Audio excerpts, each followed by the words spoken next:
mirage at your windows. That's actually a very cool look, John. Yeah. It's like the real thing, really. Thank you. Well, when he was adjusting his camera, he was actually kind of floating around there, so that was really This looks like I'm floating around. successful.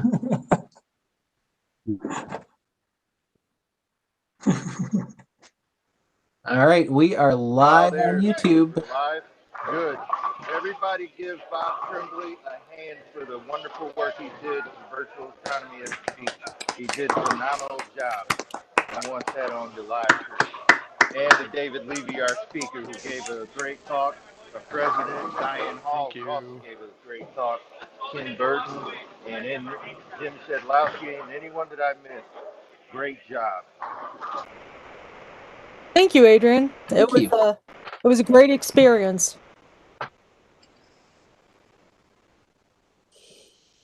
All right, 7:29. Give it one more minute before we call it to order.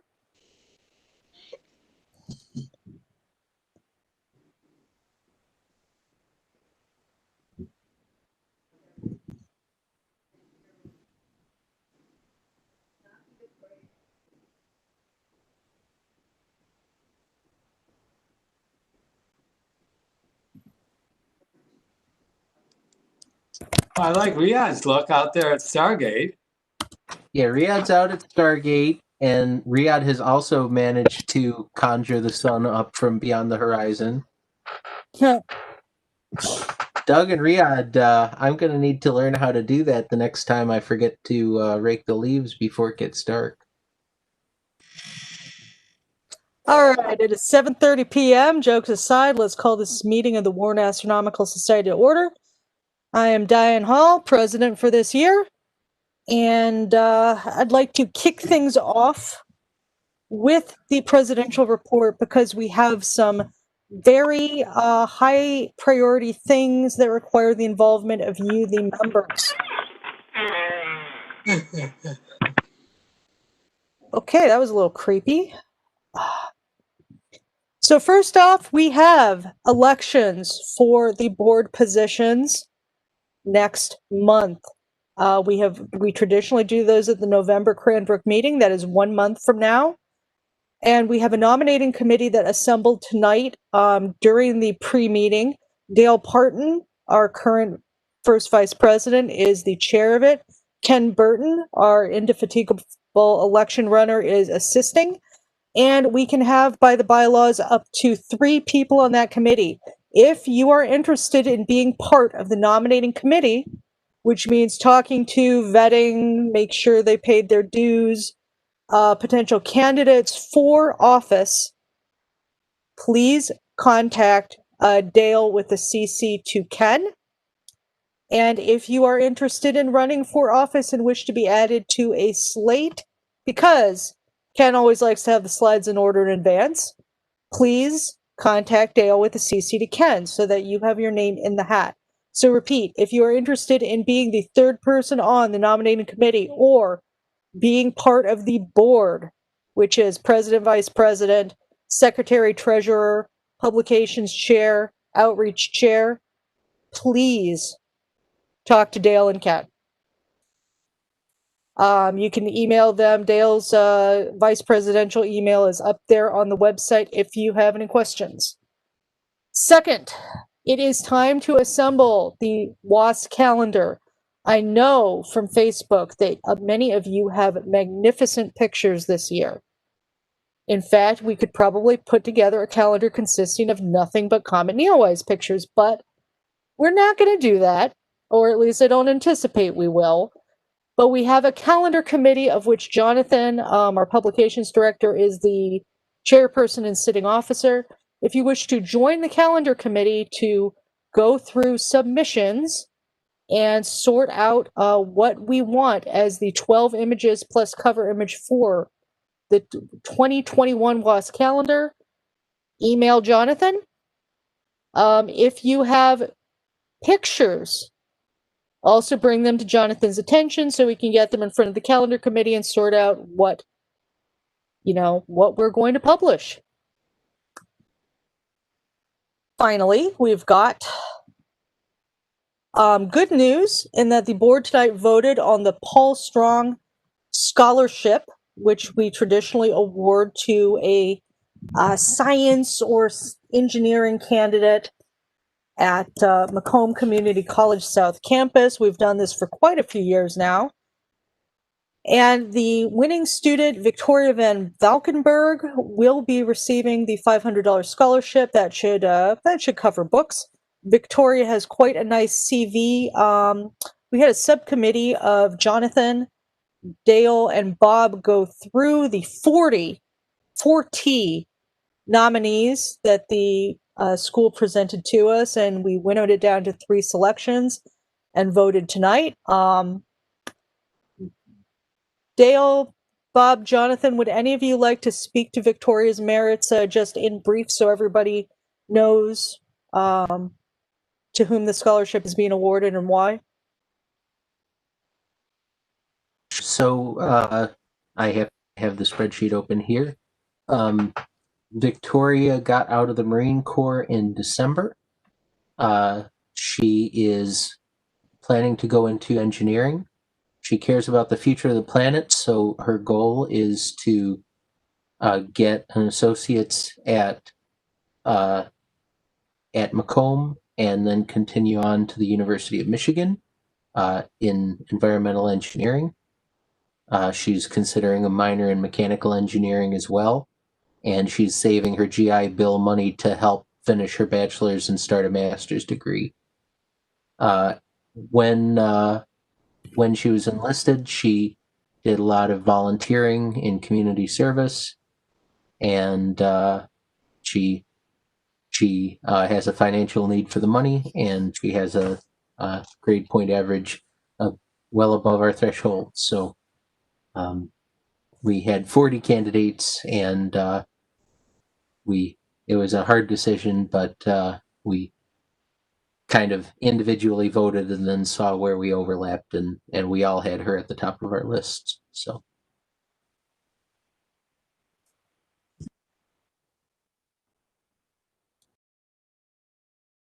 you're muted, sorry. Thanks. Excellent. So the very first year that we awarded it, we only had 3 candidates, period. To go from 3 to 40 in the case of 5 years is pretty amazing. So it's a wonderfully successful endeavor, and I'm very proud that this club is sponsoring it.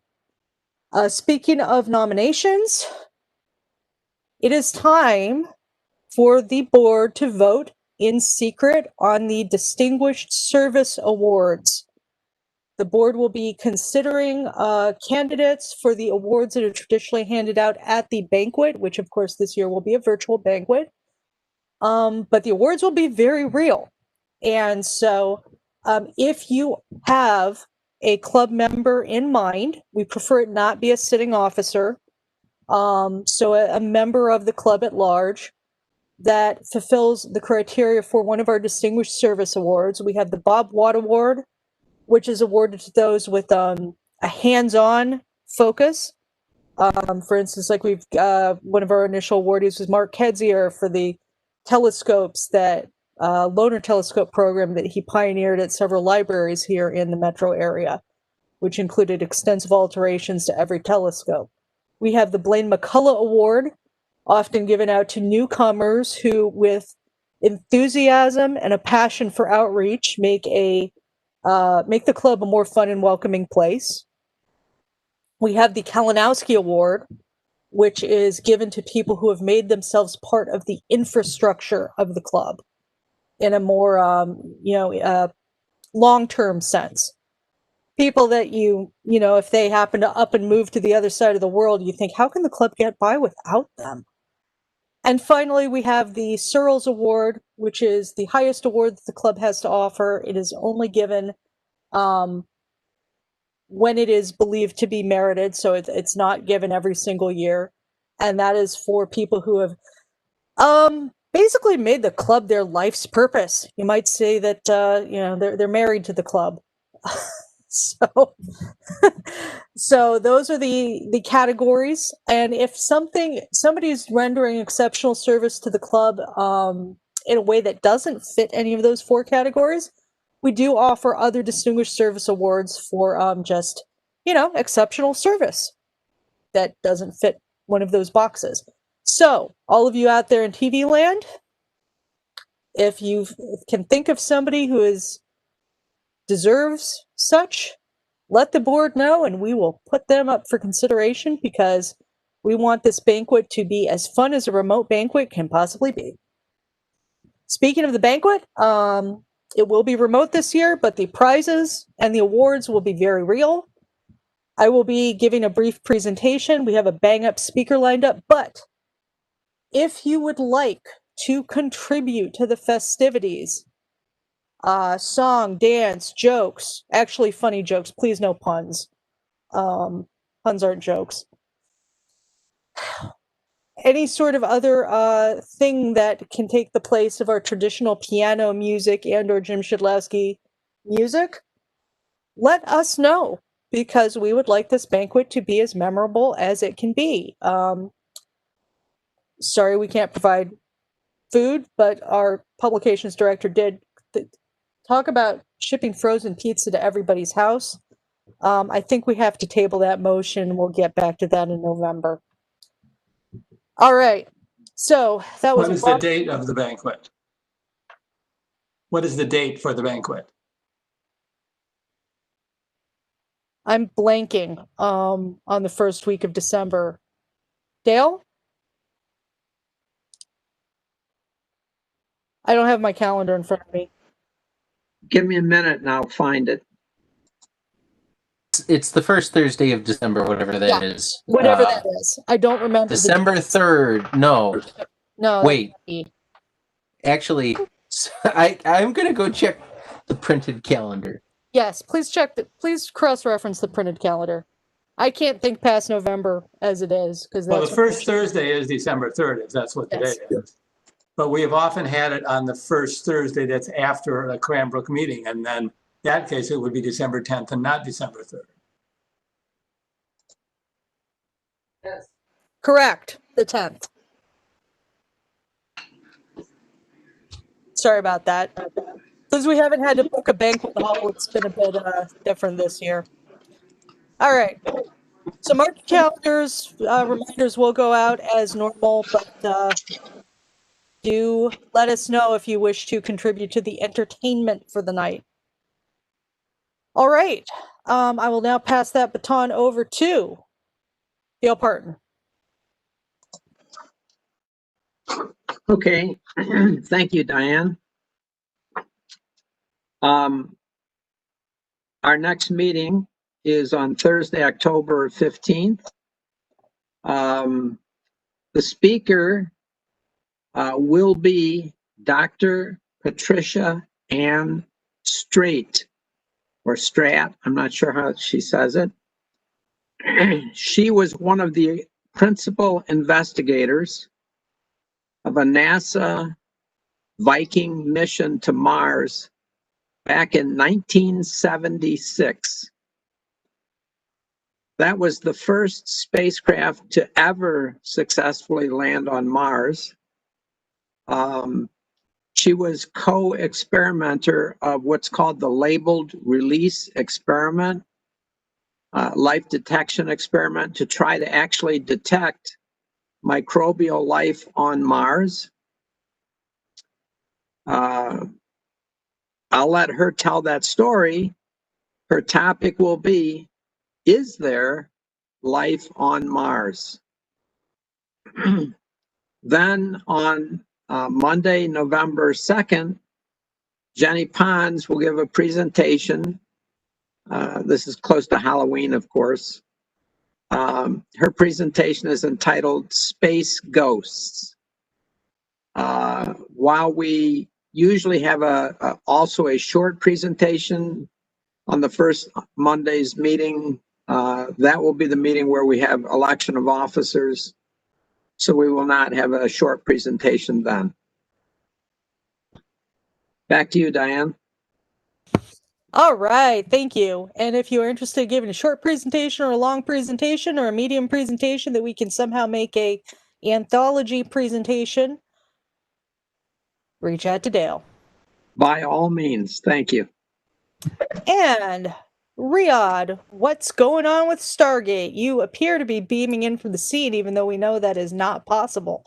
So, Yeah, thank you, Diane. Hello, everyone. Stargate is in good shape, along with the dop shed. The equipment and the building, both buildings are in good shape. Actually, I've just visited the observatory this Friday, the 2nd, and the picture that you see in the background, that's actually taken this Friday. So everything is still in decent shape, like I said. End of this month, I'll be going out there to do a little bit of maybe cleaning and get rid of some of the wasps that we have in there. Also, maybe block some of the entrance areas where they're getting into the building. But other than that, we should be in good shape for months to come, to be honest with you. And right now, as long as we have the COVID problem, of course, this is the board would have to decide when we can reopen the observatory. But in the meantime, the observatory is still closed because of this issue. So that's all I have at this time. Thank you. thank you, Riyadh. And Glenn, Secretary Report. Okay, I'm unmuted. Yes, the minutes for both Cranbrook and Macomb are in the WASP. Bag letters are out. We're awaiting results at this time. That's about it, Diane. Thank you very much, Glenn. Mark, Treasury Report. Hi, Diane. So as of the end of September, we have 93 current members. We've taken in about $2,000 this year and spent $510. We have $22,290 in the bank.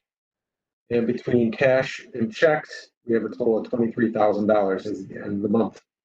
Details are in the WASP. That's all I have. Thank you.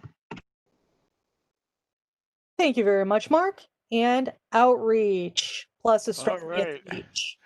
Astronomy at the Beach has come and gone. Thank you to all the WASP members who helped support it, did presentations, etc.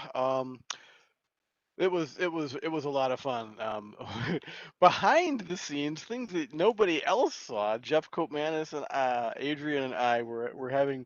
There were a couple like heart-stopping moments, but otherwise everything went off pretty well. Stats, initial stats by Jeff Copemanus are in the WASP. Many of the sessions were recorded, so if you missed anything, you can go right back to the website and go and watch those. And there's a couple I want to do that yet. There is a debrief meeting on the 8th at 7 p.m. The Zoom link is in the WASP and in the outreach calendar. And other than that, one of the things I put on the website is that many of the presenters that did presentations at Astronomy at the Beach are willing to do presentations free in-home or for remotely for in-home classrooms and in school classrooms. So there's a contact link on the Astronomy at the Beach website. Probably need to make that a little more visible, but we've got a couple bites so far. I'm not sure I want to take on the responsibility of assigning everything going out to all the different clubs, but if it gets to that, we'll talk about it. So that's outreach. Thank you, Bob, and thanks to you and Adrian and the rest of the GLAC Planning Committee. We had an incredible, basically a full-scale convention this time. It was an honor to be part of it. I was very amused to see my presentation on binocular astronomy mentioned as one of the popular ones in Jeff's stats. That is quite an honor. And yeah, I'm looking forward to what the team comes up with in years to come. Because as we discussed at the board meeting, looks like even in best case scenario, Astronomy at the Beach will have a virtual component going forward. And yeah, the GLAC board has been talking about that. Even if we do meet live next year, here's hoping, we probably still be broadcasting something online because that was very popular. excellent. And publications. The Wasp is up. That's it? That's all you got? Isn't Come it on, enough? man. You did a special theme issue. Talk about it. Okay, fine. So this Wasp issue led Gary Michael Ross of Lowell, Michigan, to say that it was one of the greatest works of literature that he had ever read, but he did question the sustainability of it. So, and if Gary Ross feels that way about something, then you know it's good. It is all about the opposition coming next week, which I think we'll hear about in the news and in the sky, of Mars, which is going to be the last good one until 2033. So you should see it before it's gone. So I also want to put a word in for my movie review, not just because it was a fun movie review to write. Jonathan and I watched a very special movie, but because Dave Bailey, esteemed member of this club, was the one that pitched this particular very special movie to me several years back, and Jonathan and I managed to obtain a copy and sat on it for a while because we were a little uncertain. And when Jonathan said, let's do a Mars-themed movie review for this Wasp, and threw out several candidates that I said, nope, I'm not watching that. Nope, I'm not watching it. Nope, it was bad 20 years ago and I'm not watching it again. And then said, how about Being from Another Planet? And I said, okay. So check it out and you can thank Dave Bailey.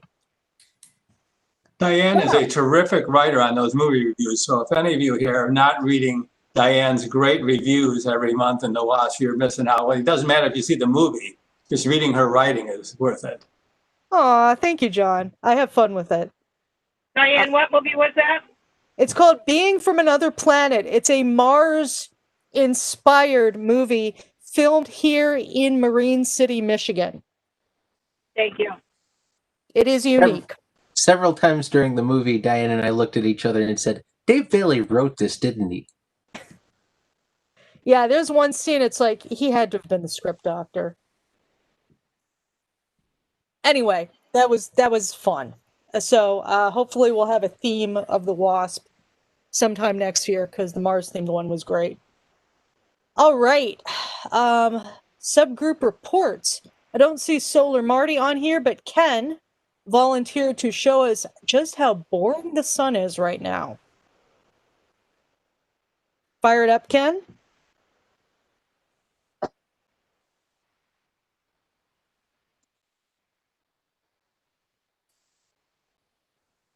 Uh-oh. Did we lose Ken? Ken's talking. I don't hear his... He's muted. Ken is muted. Yeah, Ken's muted. Ken? I'm not muted now. No, you're Okay, not. no. You're good. All right, Go show ahead. us very boring sun. Trying to bring up the sun, and it's not bringing it up. All right, well, y'all can imagine how boring the sun is. There's nothing going on in the sun. The sun is. It's boring. There is one thing that was on the sun on the far going away. There was a lot of magnetic activity on the upper right of it, and it just let's see if we can do this. Let me see it. Never mind. It's just not that impressive. There's a big flare on the right side of the sun, and everything else looks like you could walk on it. So next time we'll do something like that if there's something to really see. But there you go for solar. Nothing up there at all. Ken, come on. You can dazzle us with your intellect. Come on now. Oh, So, God. There's only so many ways You know, to say just the from word. a liability... Sorry. Yeah. It's Just from a liability perspective, we must tell you, do not walk on the sun. Yeah, do not. Let's see if switch to death. Let's see if it's going to do this one more time. One more time, Ken. Not going to do it. Okay, All right, we're going. It's boring. Okay, never mind. Let's look at a blank next, screen. I changed forms. I changed programs on this, and it's just not doing. Hey, Bob's coming through. There we go. Bob has got this SDO data. So you can see that flare, and you can see that there's not a lot else going on. Thank you, Bob. All right, hands-on group. Riyadh. Short report. Actually, I did a little bit of observing a few days ago. Yay. I was looking at the planets. I looked at Jupiter, Saturn, and obviously Mars. Mars didn't, to be honest with you, didn't show that much detail. I think we just had kind of the boring side of Mars, if I may say. But it's definitely should be rotating right now to see the better features. There was just a slight hint of the pole, and a little bit of detail on the surface, but not a whole lot. Jupiter wasn't really was looking very, very good with a lot of details. So if it's clear outside right now or in the next few days, this would be a good time to try to catch Mars, especially before we lose it. Very good. All right, History Group Chairman is with us tonight, live from Florida, but reports there is nothing to report from the History Group that you can't already read in the Wasp. So, fair enough. Astronomical League / merch guy / librarian, what have you got for us tonight? Not a whole lot. That's okay. And discussion group is, of course, tabled until we can, like, descend on somebody's house with a pile of snacks and some cheap red wine. I've got 2 bottles of cheap red wine I'm sitting on until we can have discussion group in person again. I think around a big fireworks too. Find the place, line up the place when the time is right, and we'll meet you there. Okay. All right. So, do we have any observing reports? Jonathan and I went up north with the big telescope and were able to do absolutely nothing for 4 consecutive nights, which is kind of a bummer.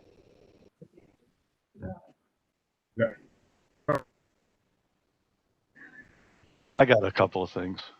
Excellent. Yes, you've had some adventures, Doug. Tell us. So the 13th, I went up to the Great Lakes Stargaze 5 days early. I went up on that Sunday before and spent 8 nights up there. And we actually had clear nights every night, except the smoke came in on Tuesday and Wednesday, I think it was, or Monday and Tuesday. Other than that, I had 6 nights that I could acquire data. So I figured I'd show some of that if you don't mind. Not a bit. Let's see, let's go share this. Okay, you see my screen? Yes. Okay. Oh, by the way, I have the observatory open too. So this is my observatory screen right now.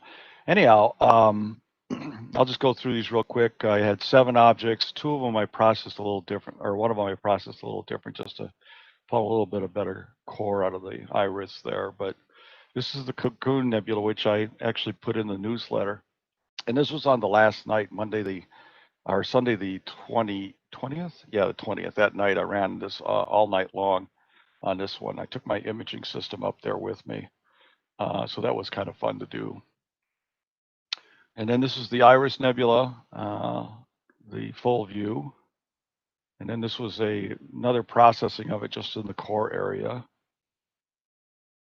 Then I went after NGC 891. It's a nice little edge-on galaxy. And I tried the Crescent again. This one I did on the 13th. I only got an hour and a half in on it before the clouds rolled in at 1 o'clock Monday morning. Went after the Deerlick group. This is NGC 7331 with the little fleas, they call them, the little galaxies that surround them. Tried the bubble. First time I tried the bubble. that I can remember. Actually, there's quite a bit of nebulosity out here I didn't know about out on the perimeter. And then this is the Tulip Nebula, which I kind of discovered on my laundry list that I look for things to do. So I tried that one of the nights as well. And I think that's all the images that I took while I was up there. But it was a wonderful time. They had between 60 and 80 people in total up there. They had about 60 or 70 up on the hill, and there were about 10 or 12 of us down at the bottom feeders group down in the park itself.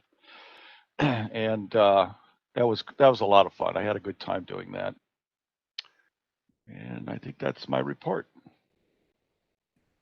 Very good. The Iris Nebula is one of my bucket list things that I was hoping we could get in the 24-inch from our Dark Skies site. I've been deeply envious of these fabulous pictures that you and some other people have taken this year. Any other observing reports? Mars, deep sky, dispatches from the Great Lakes Stargaze? Hey, Diane, can you hear me? I sure can. All right. Yeah, I just want to say last week we got lucky because the jet stream took all of that smoke, the wildfire smoke, to the south.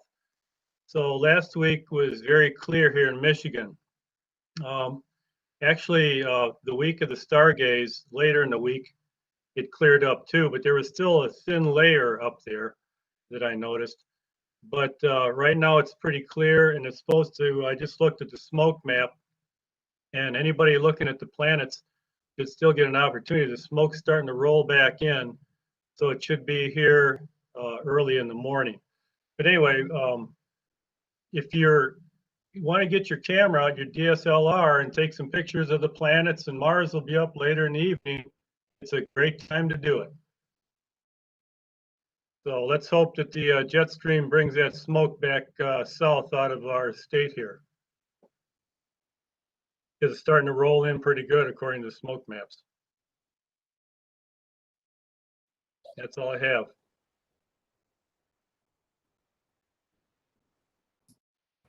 Thank you, Bill. Anybody else with an observing report? Just one comment from my side real quick. I did look at the moon a few days ago when we actually had a very thick layer of smoke going on top of us. And it looked so red, almost like it was in a lunar eclipse condition. So if that happens again, if you know that the smoke is going to be in the area in a heavy way, and the moon is up, take a look. You'll be surprised how dark or deep red it actually looks because of the smoke.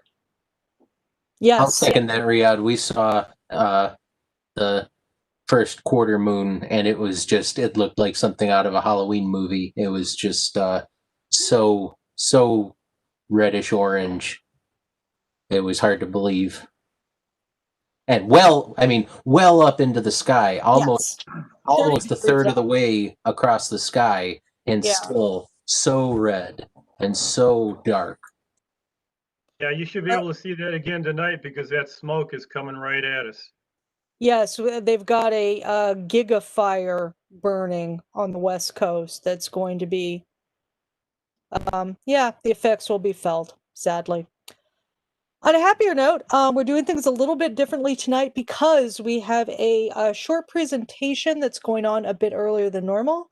So, rather than go into Ask an Astronomer a question and such, I will be turning things over to Dr. Dale Parton, our first VP, to introduce our first speaker of the night. Thank you, Diane. Tonight, it's my pleasure to introduce Anne Blackwell. She is a second-year grad student in astronomy and astrophysics at the University of Michigan. She works with Dr. Joel Bregman in the study of galaxy groups and clusters. In addition to research, Anne is part of the Astronomy on Tap organization in Ann Arbor. and recently joined the Dark Sky Outreach Program, a group committed to preserving Michigan dark skies. Having been a grad student myself many years ago, I know it keeps one really busy. So I'm as impressed with her, almost as impressed with her extracurricular activities as with her research. Her topic tonight is the Little Big Bangs. Anne. Thank you. Thanks for having me. It's always fun to get to do these sorts of things and talk about my old research and X-ray astronomy, which is what I do and what I love. So I will share my screen and start my presentation.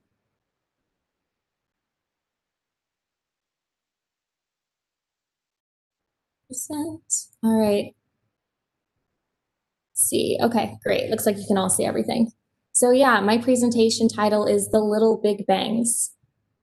So this bare field is actually one of the most interesting pieces of the sky to supernova astronomers.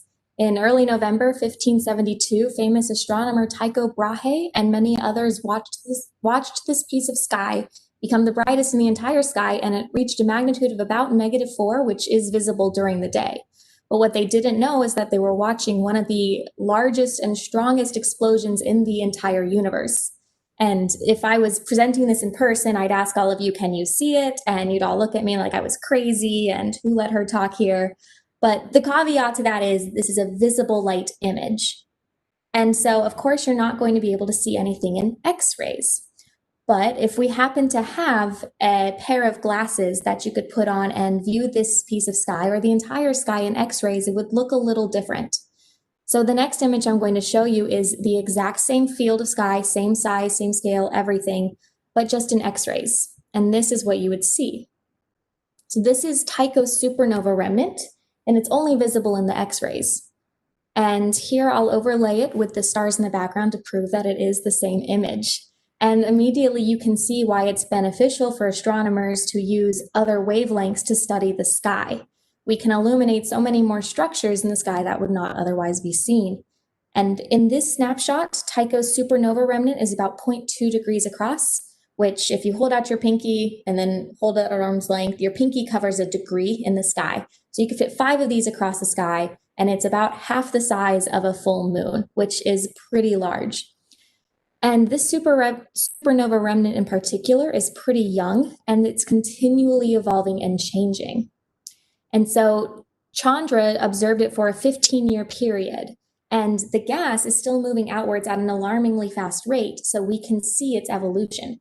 So I'm going to play this video, and I recommend looking at this area here. There are 2 key stars, and the gas will actually overtake the stars, which is pretty interesting to watch. But along the edge somewhere is a great place to look. And it looks just kind of insignificant, like a tiny, tiny change. But keep in mind that this remnant is actually 13,000 light years away. And so this tiny change is actually really large when you bring it into distances. So the gas is moving at about 12 million miles per hour. And so over 15 years, this expansion that we're seeing is 100 billion miles, which is equivalent to going from the Earth to the sun and back. And it takes a massive explosion to propel the material out at this speed. And that size of an explosion is really hard for people to comprehend, but we'll try to comprehend it by starting out with some smaller objects that you might be more intuitive with, and then building up from there. So firecrackers, they release 30 joules of energy when they explode. And this energy comes from the light, the sound, and the heat. Great. A stick of dynamite, when it goes off, releases 10 to the 6 joules of energy. And in case you're not as familiar with scientific notation, 10 to the 6 is 1 followed by 6 zeros. And putting this in terms of firecrackers, it's about 33,000 firecrackers. And an atomic bomb releases 10 to the 13 joules of energy when it explodes, which is 10 million sticks of dynamite. And a supernova explosion is 10 to the 44 joules of energy. That's 1 with 44 zeros. That would take you a long time to write. And that's 10 to the 31 atomic bombs, and they're all going off at the same point in space at the same exact time. And After this, I still have no idea like how large this explosion actually is. And it's big, and these images are pretty, but why do we care? So when this explosion happens, a lot of elements are formed. And the key ones here are in the gold and the silver. And these are all elements that have been formed during the supernova explosions. And the one I want to draw your attention to is oxygen. And oxygen is entirely yellow, which means that it's only formed in supernova explosions. And I really like to breathe. I'm assuming you all really like to breathe. So without supernova explosions, we would not be able to breathe, and that would be a problem. And even though we have charts like this, there's still a lot of information about supernova and supernova remnants that we don't know. Like during that expansion of gas, when do all of these elements form? We have no idea. And when they form, do they form uniformly throughout the cloud, or do they form in clumps? And if they form in clumps, why? And the only reason, or the only way that we're going to get answers to these questions is by continuing to study these supernova remnants. And we do that using an X-ray telescope. Now, ironically enough, this X-ray telescope is made out of some of the elements that are only made in supernova remnants that it studies, like sulfur and chromium. And this is Chandra. It's flying through space, taking data as we speak. And the observatory is actually quite old for an observatory, but it's still only a year younger than I am. So, but it's special not only because it collects X-rays, but because of how it does it. So if we were going to try to collect X-rays with Hubble, we would have no success because the X-rays are so high energy, they would not be reflected by the mirrors of Hubble. They would travel straight through. We would not notice that it happened.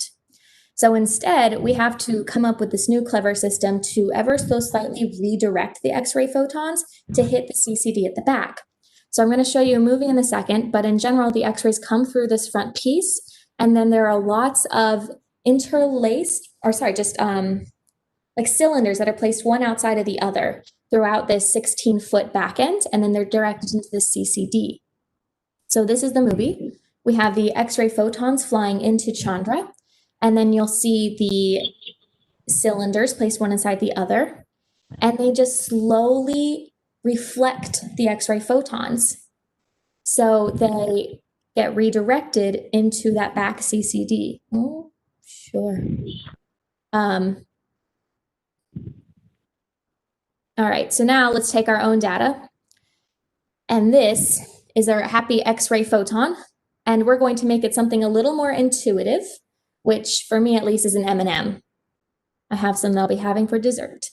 And instead of the X-ray telescope, we're going to be using our hands because I want to collect M&Ms. So we'll stick out our hands and start collecting our X-ray photons. And I'm going to use this grid because it's much easier to draw the grid than the hands. And also it helps us understand spatially what's going on. If we see it on our hands, we can say, oh yeah, that's landed at the top of this finger or in the middle of this palm. But with the grid, we get these X and Y coordinates. So we're going to start having our X-ray photons fall in one by one. And eventually we say, that's enough. My hands are overflowing. I don't want to get another cavity. And so we have these X-ray photons that are now in the grid. So they have X and Y components. And the other special thing about this grid is that it's synonymous to resolution. The more of these little bins that we have, the higher the resolution the image is going to be. And Chandra actually has a really high resolution, so we get gorgeous images like this. But a second key piece of information that we get when recording the X-ray photons is their energy. And there's a reason I picked M&Ms because they have a range in colors. So when we see an X-ray image, we see it colored, but it doesn't naturally come like that because X-rays don't have a color associated with them because we don't see them, so how could we color them? So we have to get clever with it. So here we have red, which is a low energy color. It has a long wavelength, and blue, which has a high energy color. It has a very short wavelength.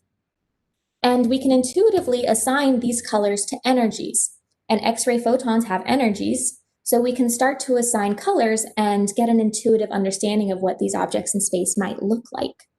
So let's take a range of energies, a range of low energies, and we'll color those red, a range of middle energies and color those blue, green, a range of high energies, color those blue.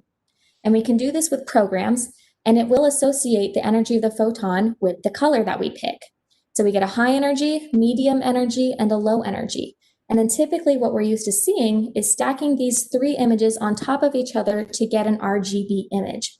And while it's gorgeous, it tells us a lot more information than what you'd initially just like, wow, this is so pretty.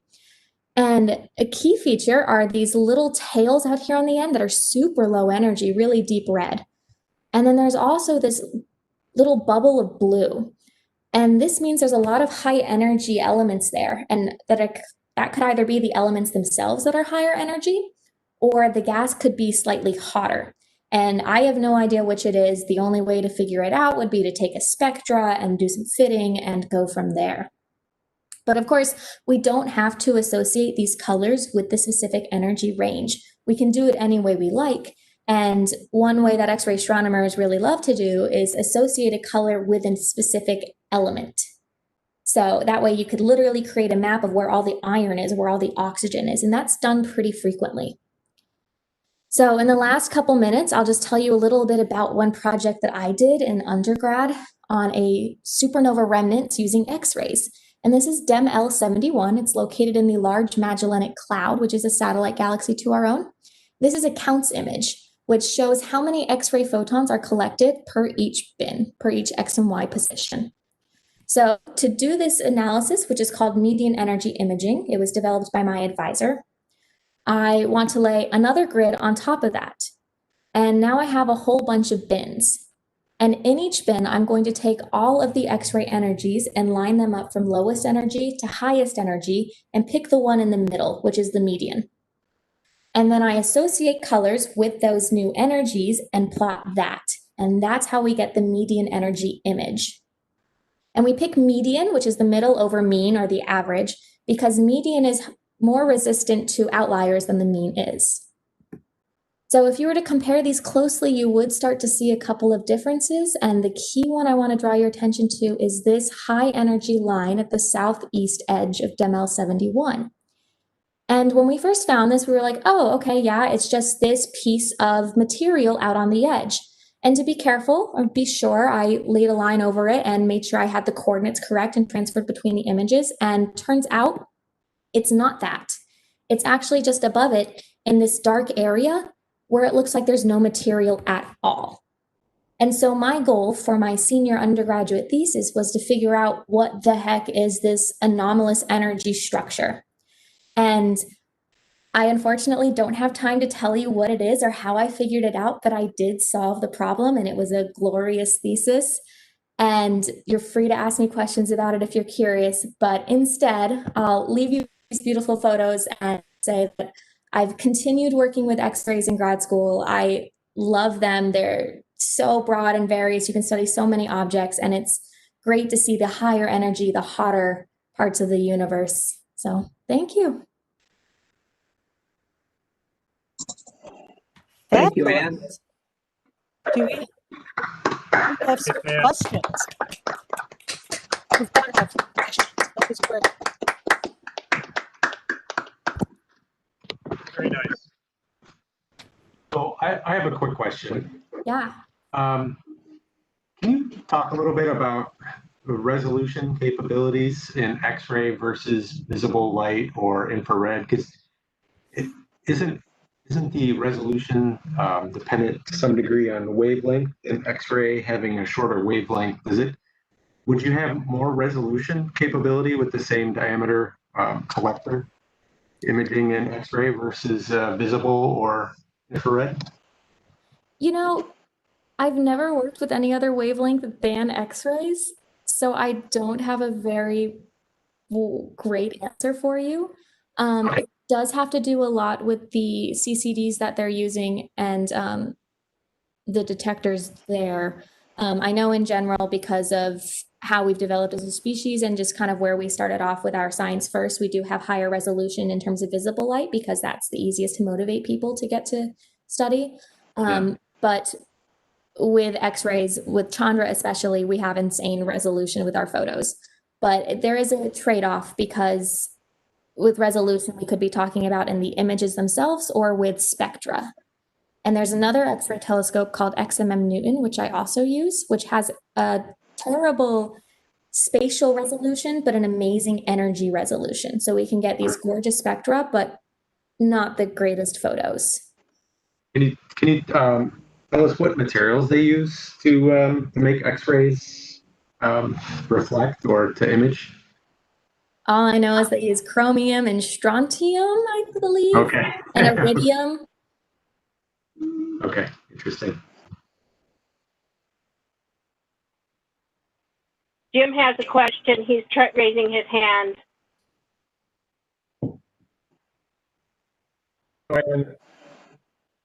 He's muted. You're unmuted, Jim. Okay. Go ahead. And you made a statement early in your presentation, which was great, by the way. It was very, very informational, that this was the largest or the brightest explosion in the universe. Did you misspeak and mean in the galaxy? So they are some of the most powerful explosions in the universe in general. There are more powerful, like the black holes coming together, of course, and neutron stars merging. And we do have that happening in the galaxy as well. So this isn't even the most powerful explosion in the galaxy. In the galaxy, yeah. Yeah, but in terms of what we can actually see, like supernova explosions, they're insanely bright. We see them during the day. So it kind of comes down to perception, I guess. I see. The brightest visible from Earth. Okay. Thank you. Yeah. Could I ask, Anne, in your periodic table slide, I thought the elements through iron are made in the stars, but there's nothing on that table about things being made just routinely in the stars as opposed to when they're exploding or merging or dying. That's a great question. So these elements are made in the largest of stars. And so there are ever so tiny fractions of those that are made in the stars. But we have so few of those massive enough stars to actually form those elements. And when they do form in a star, they form in the last couple seconds of that star's life. So as the elements form, the star's life gets exponentially shorter. The time it's burning that element gets shorter and shorter and shorter. So it burns iron for all of a hot second, which is a technical term. And then it goes supernova. And then it's in the supernova where basically all of the iron and oxygen is made. There might be like some itty bitty fraction that's formed in the stars, but on this graph, it's not perceptible. What about all that helium that's being made the whole star's life? Different Oh, story that's there. first. So most of the helium was made during the Big Bang, but there were a couple of blocks at the bottom of that shows that it is made during stars, like during a star's life. I don't see any color that represents the star's life. I see exploding stars. I see dying stars. What about just the normal life of the star? Big Bang fusion, dying low mass stars. So in general, I guess the low mass stars, I don't know if I started sharing. Oh, I stopped my video instead of shared. So the sun right now, is that a dying low mass star? I guess you could say it's dying. It's on its way out in another 5 billion years. I guess the syntax of this plot is not perfect. Absolutely. Dying low mass stars really could just be fusion in stars, fusion in low mass stars. And as they die, they create helium. As they live, they create helium. But yes, you're correct. Helium, lithium, beryllium, all of these are formed in stars. What might be shown is that in this plot, it's not showing the elements that are fused within stars themselves and formed outside of the stars, where else in the universe, essentially, because we know that these are formed in the stars in various amounts. Thank you. Yeah.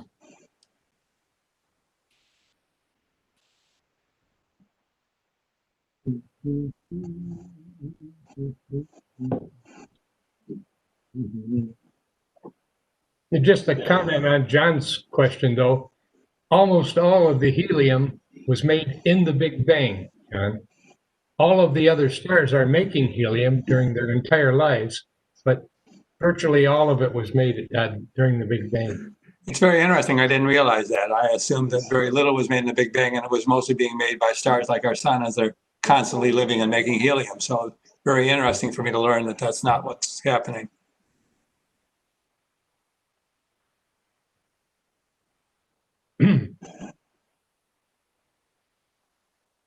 Well, Ann, thank you very much. It was a great presentation. Let's give her our appreciation.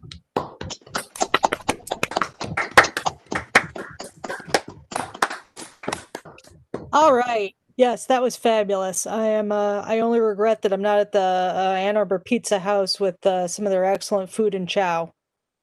No, I mean the place with the Astronomy on Tap Ann Arbor group meets is excellent. Like, if you've never been, it's so good. It is 8:24. I'd like to let y'all go for break time a little bit early while we sort out something for the second half of the night. All right? Thanks. I don't know if we caught everything you said, Diane. Say it one more time. Coffee break. Yeah, break time a little bit early, y'all. So we'll reconvene and David, what time would you like to go on? He's muted. Are you still muted? There we are. There. Okay. Whenever you're ready, I'm all set. Very good. Okay. And I did want to. So give us a time, Diane. I'm looking over something right quick. Oh, okay. 20-minute break, gang. Reconvene at 8:45. Good enough. To me. And I did want to point out in the chat, Catherine, who doesn't join the WebEx on audio, asked if we could convince you to do another talk on your findings later, and I second that request. Yeah.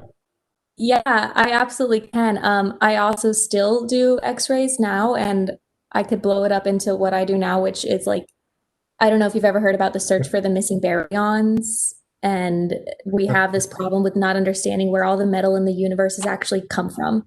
So that's what I'm studying now. So yeah, happy to if you'd like Awesome. me. Okay, Ann, I'll be in touch with you. This is Dale. Wonderful. Okay? Thank you. Thank you. Thanks so much. Yes, thank you. John, have you got a head count?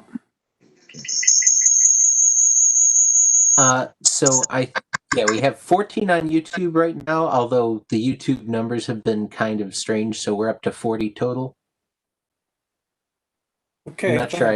I'm not sure I completely trust the YouTube data because it has been fluctuating really weirdly all evening.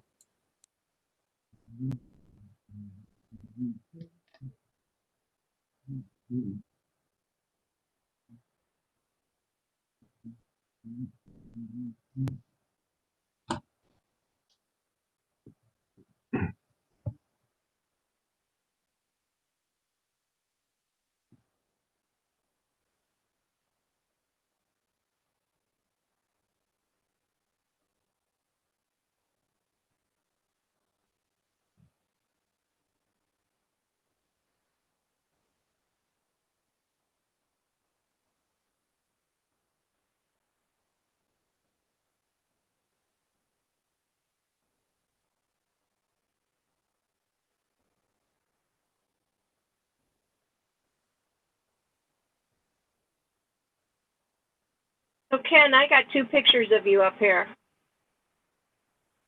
I got one at the bottom and one at the top. Are you on two computers? There's two of them.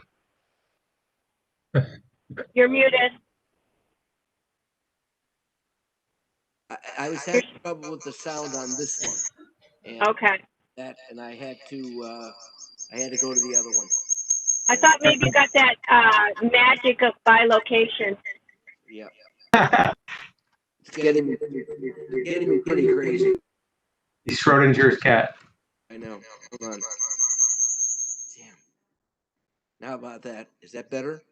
Yes, it is. It isn't with me. Well, you got two cameras going. You got to turn one off. I know that. I'm just trying to figure. Which one you look good on? No, that should do it, I think. But I'm not sure. What happened was I have a Mac, and I went to the newest program, which is Catalina or whatever the hell it is, and it screwed up everything. Yeah, I hear you. Screwed up everything. And when before, all I had to do was I just pushed the button, and I could put up that picture of the sun, for example. And right.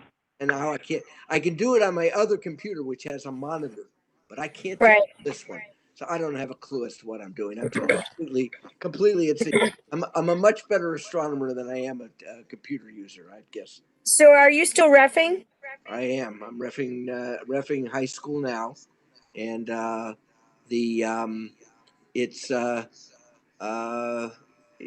safeguards are enormous. What we're doing. Of course. The referees got to wear masks and electronic whistles, and actually they're not letting it. It's very confusing, and the problem is we're dealing with teenagers, and they're all supposed to wear masks, and what you'll see them is they'll take a mask off and yell at one of their teammates. And I said to him, "You're defeating the purpose of the mask." And what'd she say? She said, "Oh, well, I got to talk to her." I said, "Then move away from her. Don't." You know,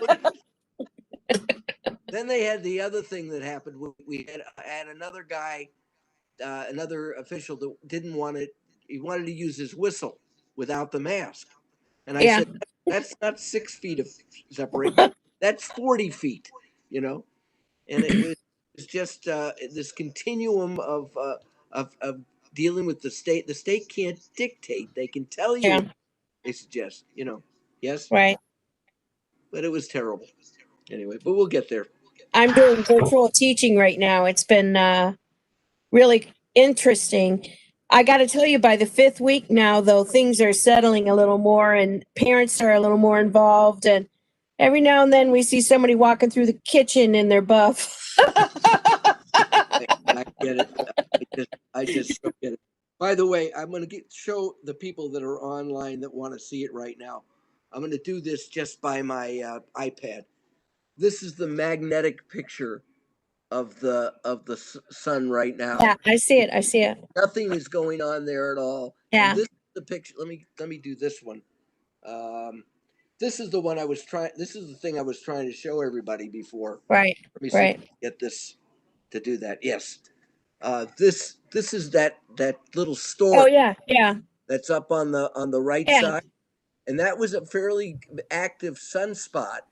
It was a fairly active sunspot, but it was a filament type sunspot. See, it wasn't actually a spot, but you could see the filament. And so, Ken, was that what was activating the Northern Lights in the last couple? I don't know. I suppose that I guess that must have been the one, because that's how the Northern Lights work with the thing. So I got a feeling that maybe that was, because that was extremely active in the other angstrom units that they use, and very, very hot, you know. But again, when you look at the surface of the sun, you know, the yellow surface of the sun, you got nothing, you know. But that was pretty remarkable over there on the right side of the sun there for the last few days. And that's what I wanted to show everybody. And you can only pick it up at the low angstrom units. You can't get it at the higher ones. So it's 190. I don't know. It escapes me now, but it got to be pretty spectacular in that. And as far as the flares on the sun and the prominences and such, there's really not much going on at all, except around that particular period, that area of activity. So, and eventually I'm going to get this computer to do what it's supposed to do, but not tonight. Well, it's good that we only see one of you right now, because you know, I was on the road all day, and actually that's why I had the camera off.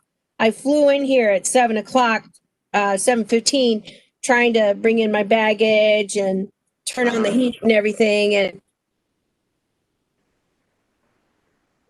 and that bad. So I'm glad we're down to one Ken Burton. I got 8 people in the club think that one is too many, so it's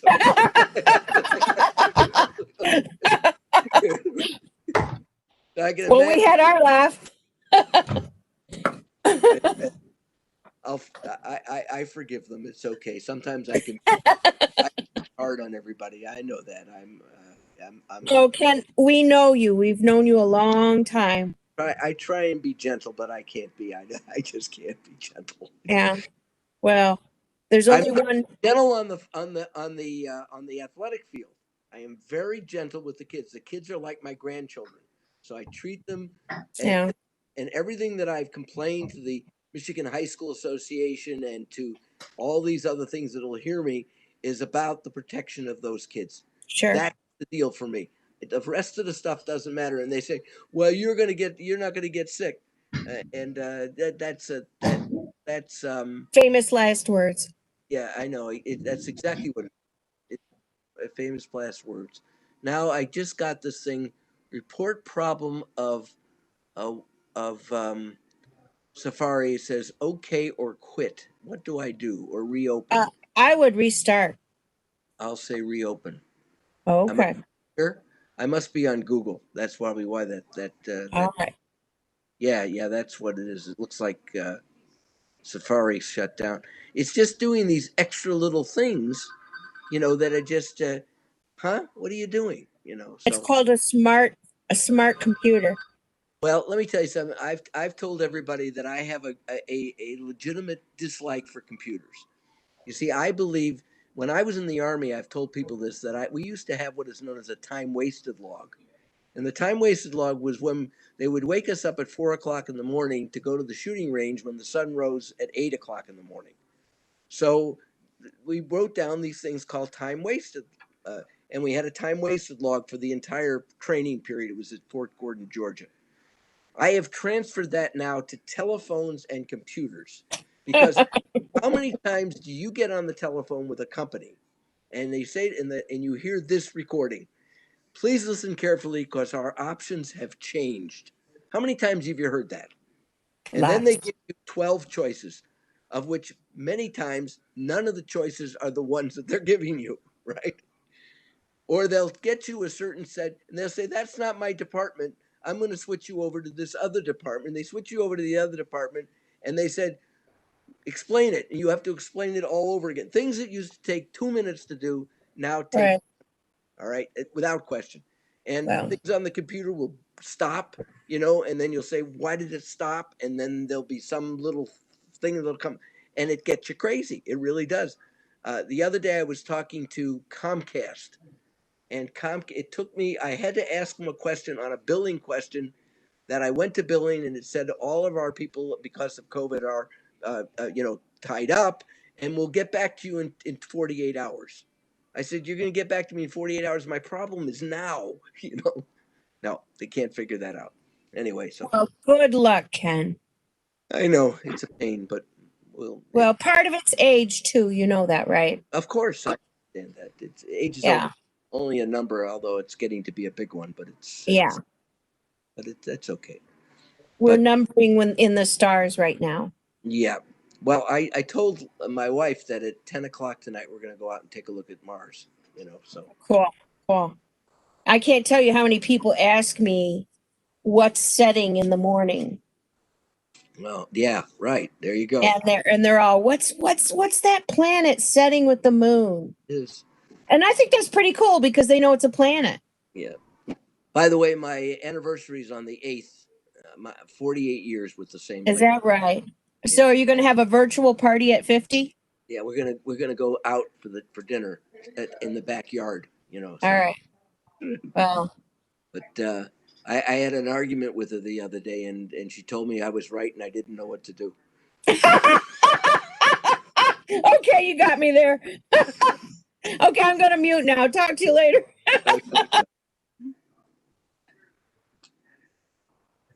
How you doing, David? Everything all right?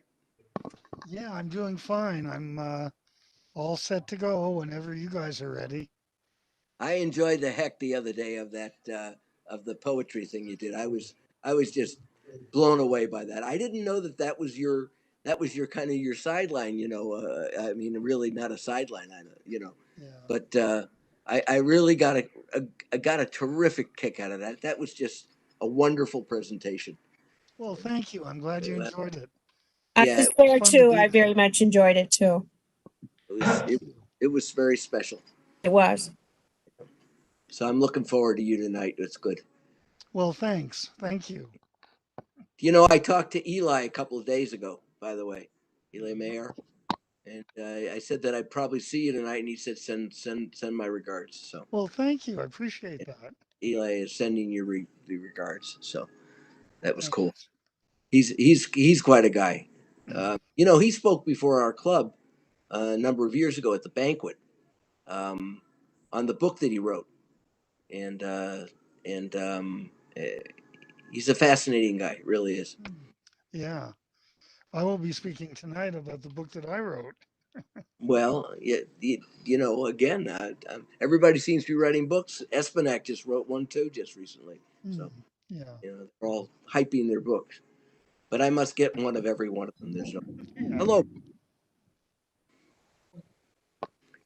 All right. Well, this will be cool. I guess we got 6 minutes. I'm gonna go catch a handful of peanuts. Be right back.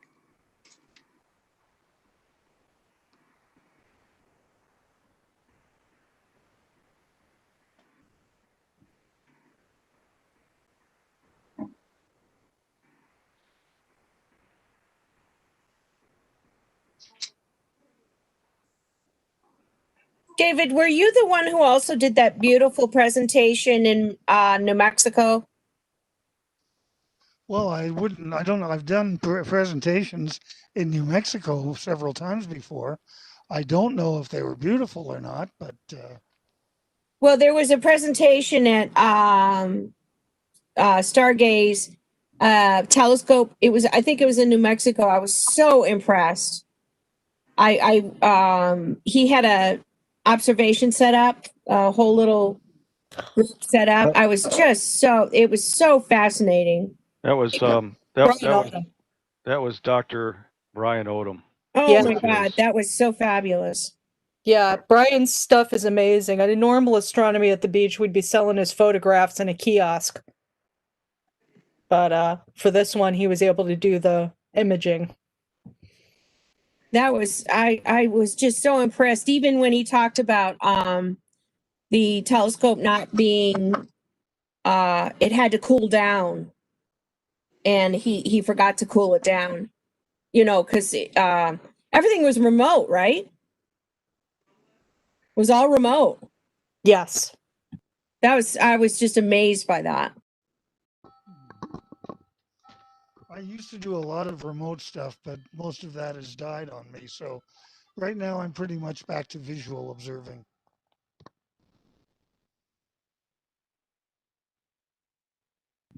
All right, we'll just give it a few more minutes for everybody to filter back in.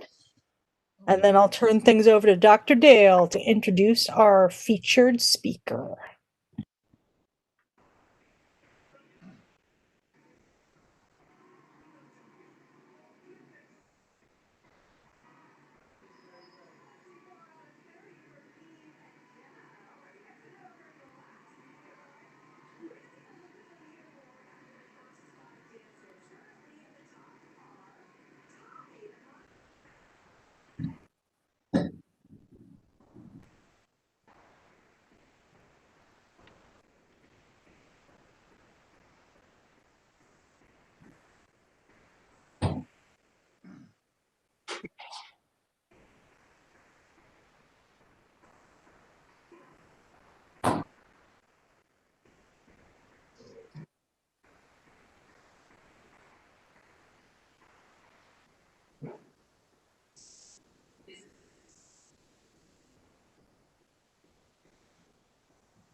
Ken, you need to mute.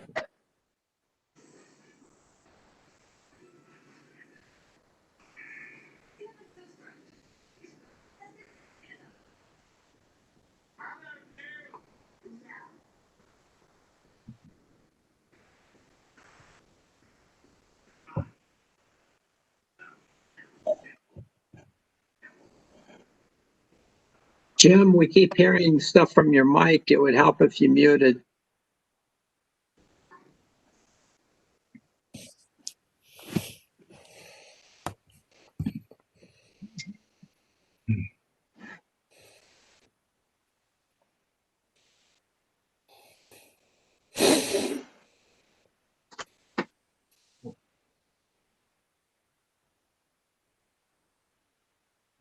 All right, gang, it's 8:44. If you don't mind, open back your desks and seats and turn it on your gallery if you so choose. Or not.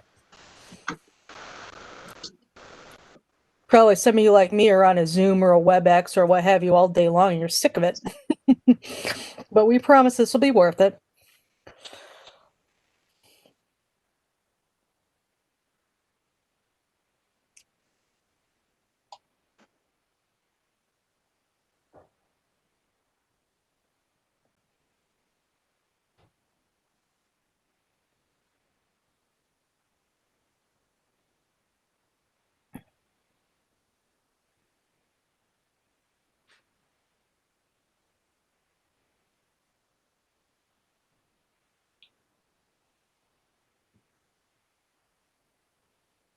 All right, 8:45 p.m. Yes.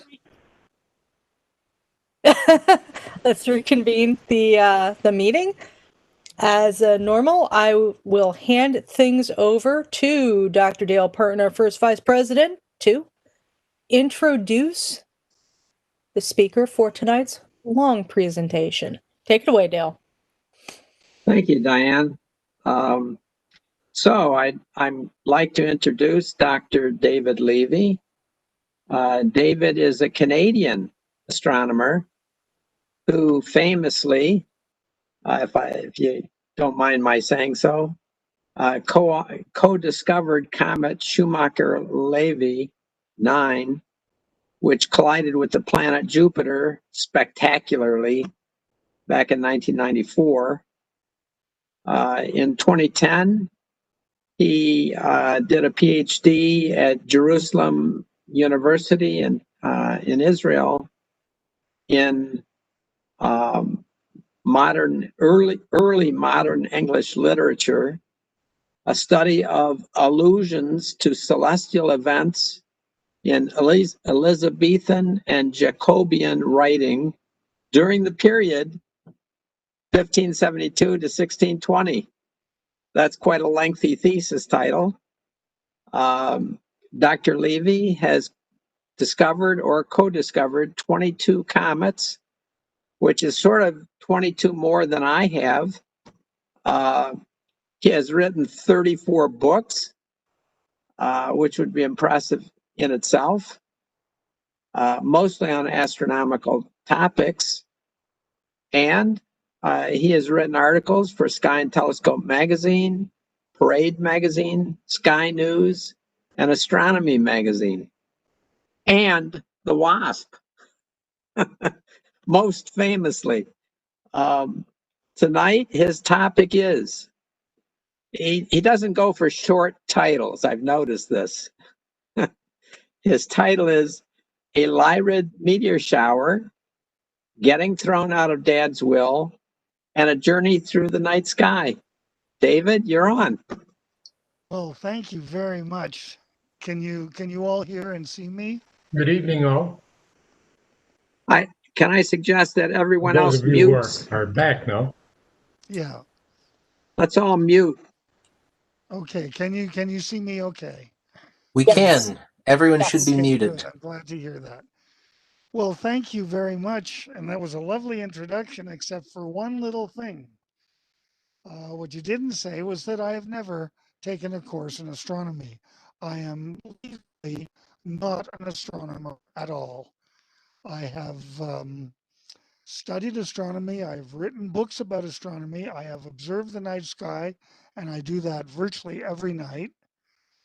But I have actually never taken a course in astronomy.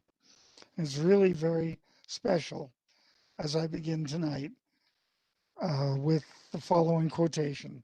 Hung be the heavens with black, yield day to night, comets importing changes in times and states, "Brandish your crystal tresses in the sky." This quotation, this little thing, is actually a very important one because it is the first 3 lines of Shakespeare's play Henry VI, Part 1, which was one of his first plays. So arguably, it could be stated that William Shakespeare's first major piece of writing had to do with the night sky. Now, he did write some other things before that, but this is one of his first major plays, and it begins with talking about "Hung be the heavens with black about eclipses." Second line, he goes into comets, but he talks about comets importing changes in times and states. So he doesn't talk about the beauty of a comet in the night sky, but he does talk about the astrological meaning of comets. Brandish your crystal tresses in the sky. And of course, many of us right here listening to something like that would immediately dismiss him and say, well, astrology is nothing and we don't follow it now. So you can't really say that William Shakespeare has anything to do with the night sky. But in fact, he does. It is true that that modern astronomy does not follow the tenets of astrology in any form. However, in ancient times, and even in Shakespeare's time, the careful observations of the planets, including those great conjunctions of Jupiter and Saturn, which take place every 20 years. In fact, we're going to have one of them coming up on the 21st of December. Did you know that on the 21st of December of this year, Jupiter will be 1/10 of a degree from Saturn? Saturn will be 1/10 of a degree south of Jupiter. You'll be able to look at both of them through a medium power eyepiece in your telescope at the same time. That is really what a great conjunction is all about, something really very special and very important. There's something else about Shakespeare and his love of the night sky, because he writes in one of his sonnets that he personally doesn't care about astrology. He wrote in Sonnet 14, "Not from the stars do I my judgment pluck, and yet methinks I have astronomy, but not to tell of good or evil luck." You see, he's actually trying to explain to his audience and to his readers that he personally doesn't follow astronomy, or didn't when he was alive. But the reason he did in his plays was that he wrote for an audience, and the audience he knew followed astrology generally. The topic of my presentation, and I began with a Lyrid meteor shower. So I want to go back to that, and that brings me to the very dawn of my life as an astronomer. I was a very sickly child as a kid. I was an asthmatic, and in fact, the asthma was so that I ended up spending almost a year, or more than a year, at a place called the Jewish National Home for Asthmatic Children. And while I was there, I decided I was going to try to observe the night sky on every possible chance that I got. And at the end of April of 1963, I went out to look at the Lyrid Meteors. And I thought this should be interesting. Didn't really know what a meteor shower was at the time. I expected meteors would be falling from the sky like droplets of water out of a shower head, but generally that doesn't happen in a meteor shower. I went outside, I saw one brilliant Lyrid meteor, and then a cloud came in, and that was it. One meteor.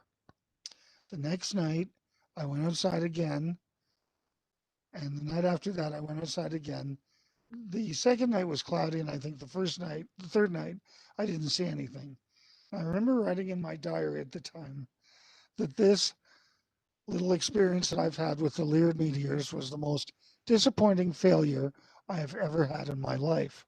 And I knew that I would have some really finer failures after that, even though I wasn't aware of that at the time. But as a kid, I found that was a little bit disappointing. I continued my observing. In fact, that summer I was able to go back to Montreal briefly to see the total eclipse of the sun in 1963. That was my first total. And then once I returned home permanently from the asthma home in early November, I was able to see the December 30th eclipse of the moon, which was the darkest, possibly the darkest eclipse of the moon in the history of civilization. What happened was that there was a big volcanic eruption that took place, and it filled the atmosphere with thick sulfuric particles, and that smoke was still in the upper atmosphere at the time of the eclipse. The moon simply vanished at the eclipse. I have a friend who saw that same eclipse, and he said that he could barely see the full moon in the country at about 5th magnitude that night. From where I was in the city, I couldn't see a thing. The moon simply disappeared. Which brings me to the second part of the title of my talk, which is Dad's threatening me to leave me out of his will. And I honestly, to this day, I believe he was kidding about that, but still, it affected me at the time. He never actually told me that, but I just assumed that that's how he meant. He said, David, I haven't been able to get you interested in athletics, which is one of my major interests, but I really want you to get interested in Shakespeare. I really, really think that is important. He is, in my opinion, Dad said, the best writer who ever lived by far, the best writer in the English language, the best writer, period. And I want you to get interested in it. And fortunately, I heeded his words when it came to Shakespeare. I really enjoyed it. I enjoyed Shakespeare in high school. I enjoyed Shakespeare in college. I enjoyed Shakespeare in graduate school, especially. But I remember sitting in a graduate school class on Shakespeare, this time at Queen's University in Ontario, Canada. And the instructor was talking about Lear. We were talking about King Lear. And he was talking to us about he was talking about the idea of a man losing his mind. And she asked us if we thought that Shakespeare was expressing it well about how a man loses his mind. And I was thinking about that, and I said, yeah, I think he's doing it very well.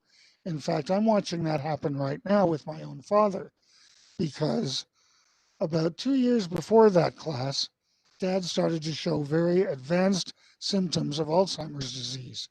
He began to forget places, he began to forget names, and on one terrible day, he forgot that I was his son. Anyway, I was talking to the class about how Dad, I had to introduce myself to him at times. I had to explain things. I'd tell him a story, he'd laugh, and then an hour later, I'd have to tell him the same story.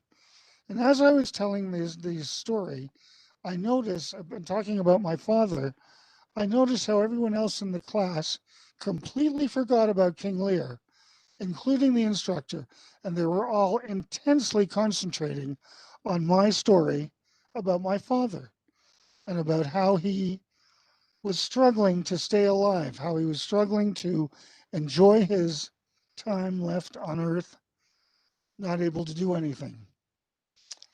A few years later, still dropping into the abyss of Alzheimer's, I took him for a drive.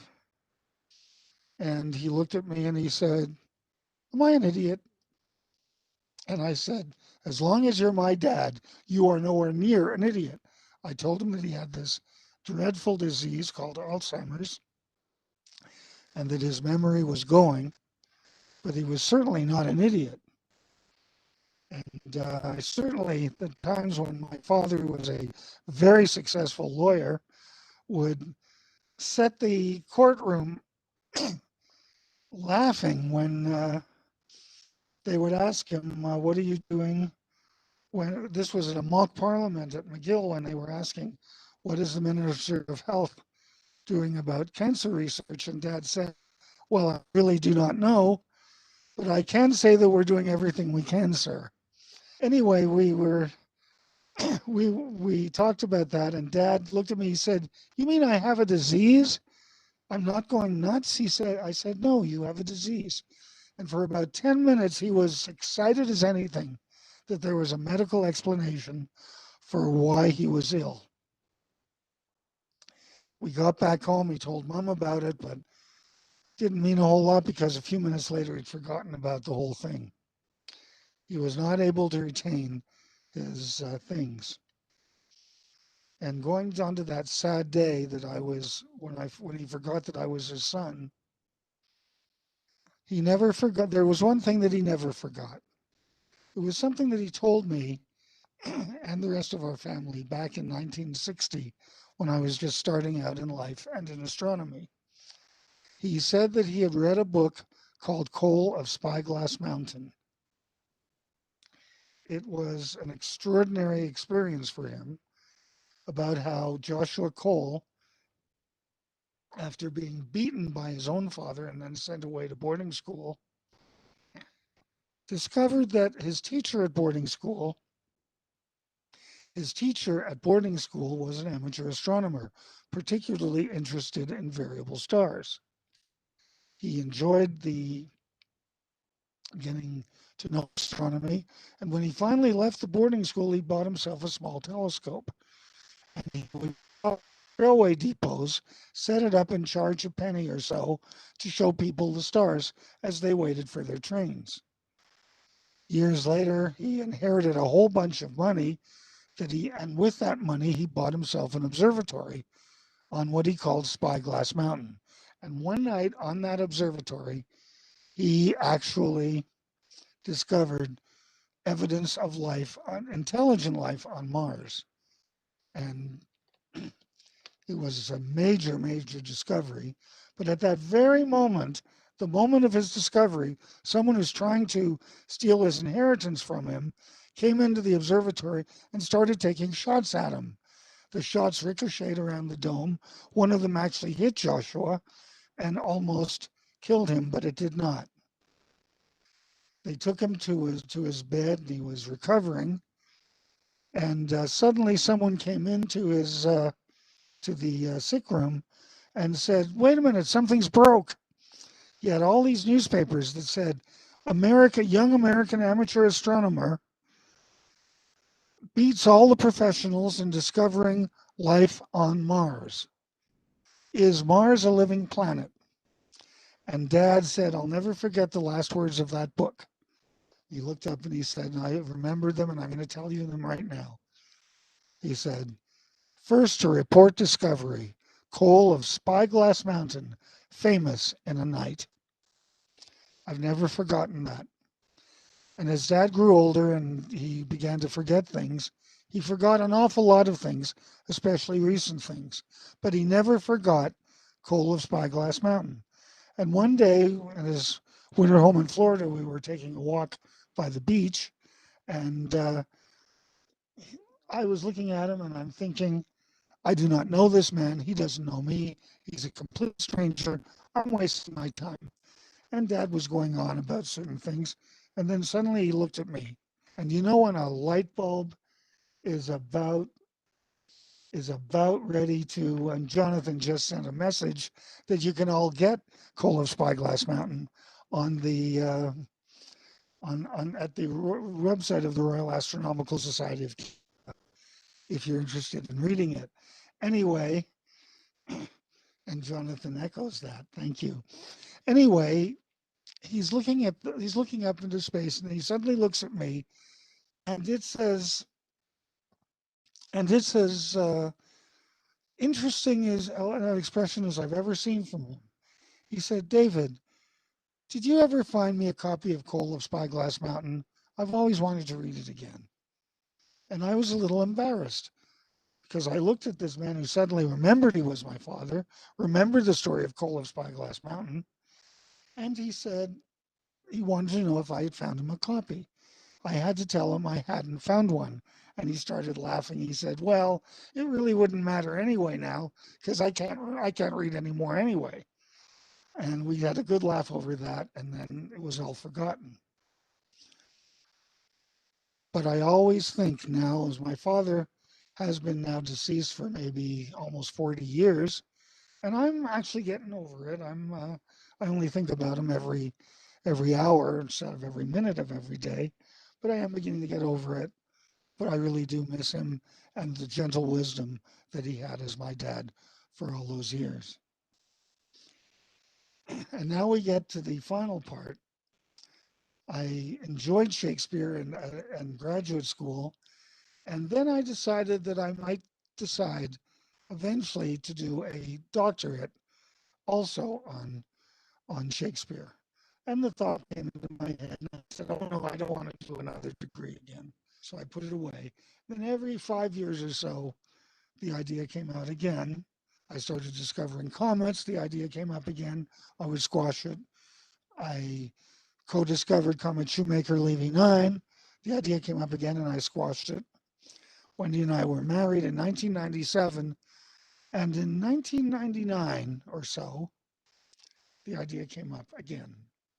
And I went into Wendy's, where Wendy was, and I said, I got this idea.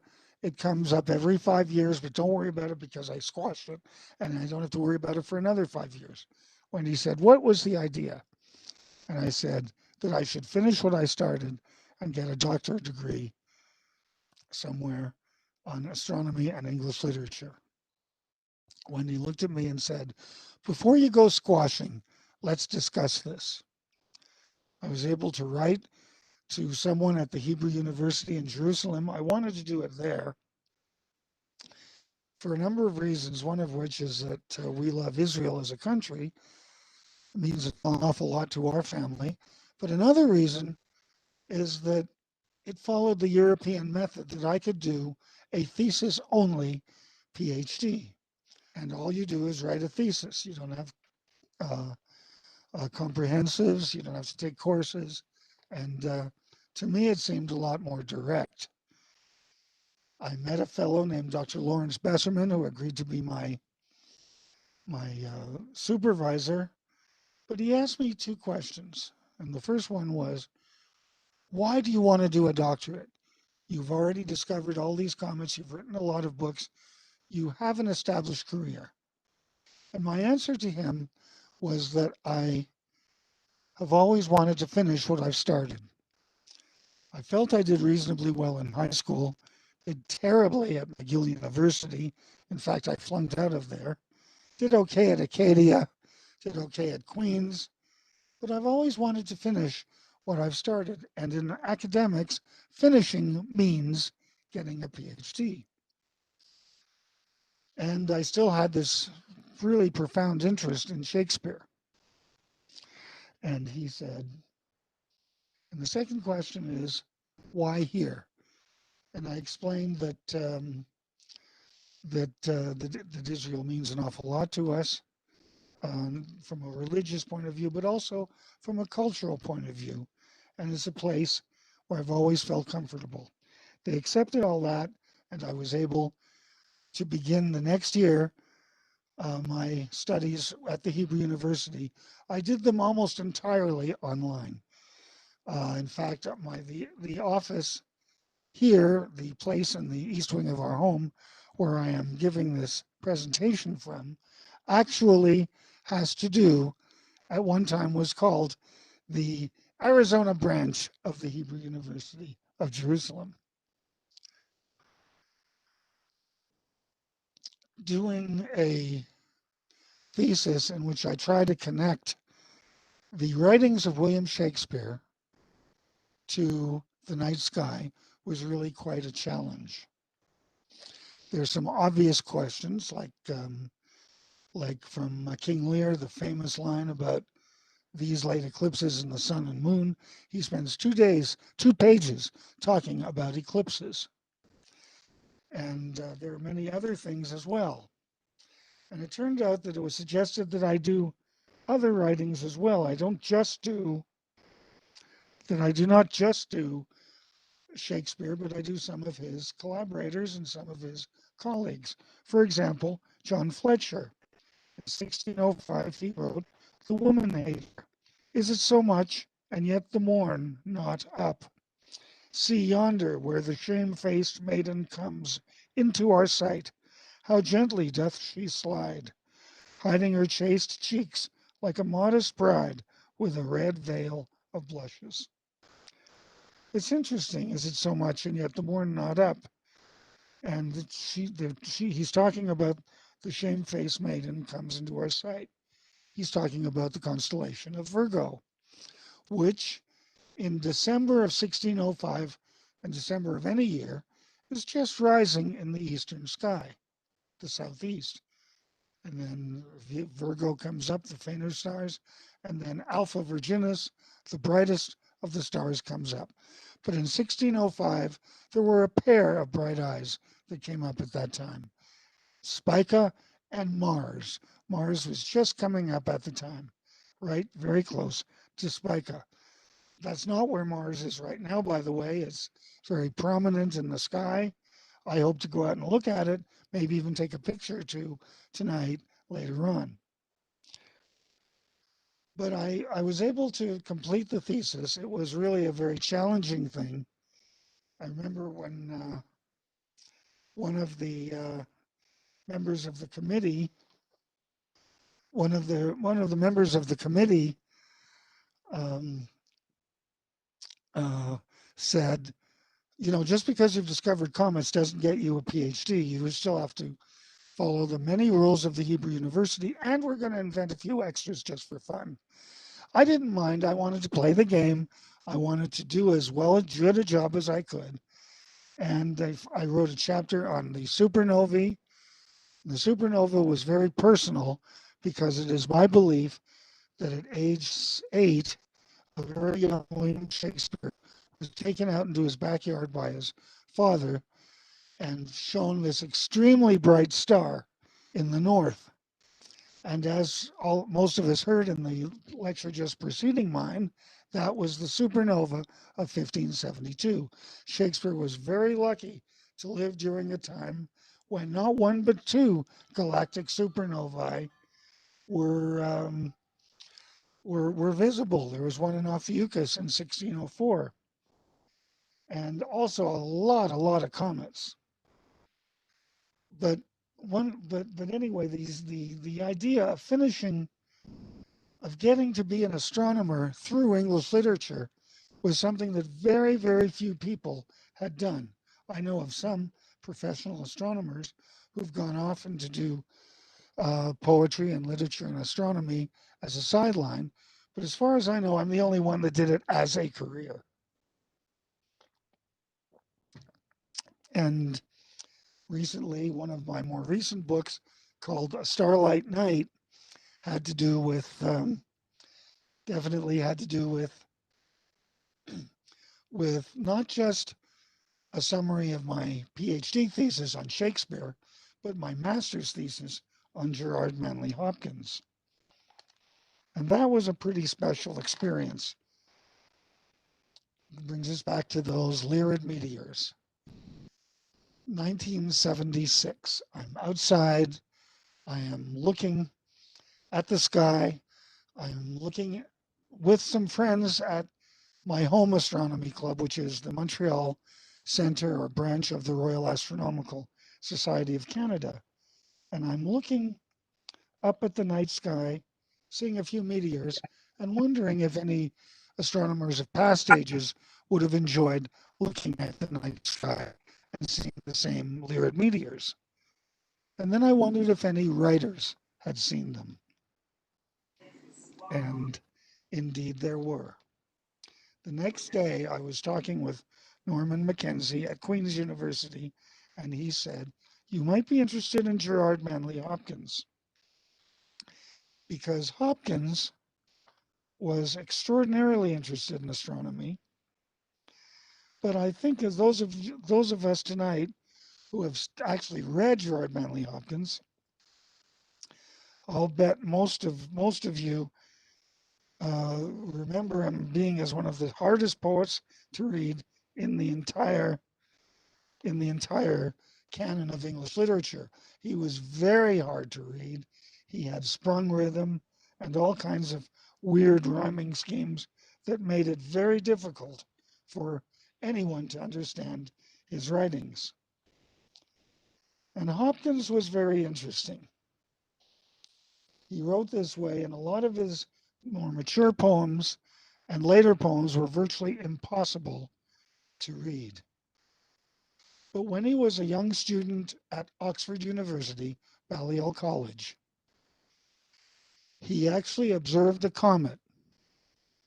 It turned out it was Comet Tempel-Respighi in 1864, and he wrote a poem about that comet.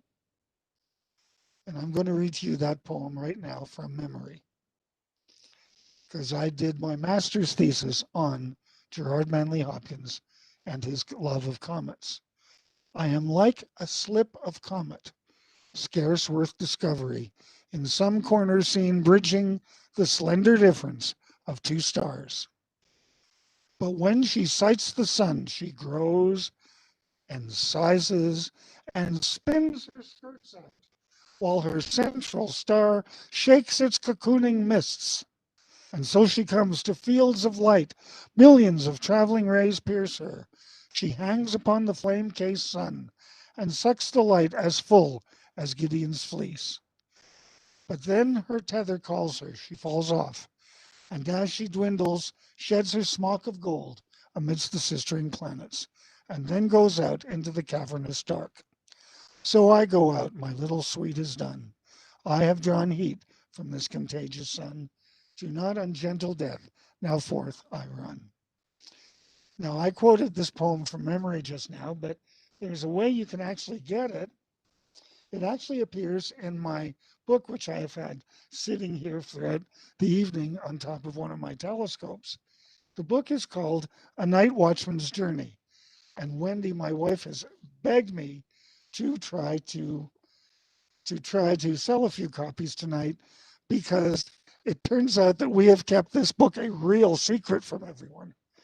But it shows it's about my life, both in literature and mostly in astronomy, comet searching, the lows and the highs. It's been an unusual life. Talks about my tendency towards depression, which is a big part of where I've been over the decades. Talks about the strange sense of humor I've also developed, and a lot of other things. If any of you are interested in this book, it is called, there it is, it's called A Night Watchman's Journey, The Road Not Taken.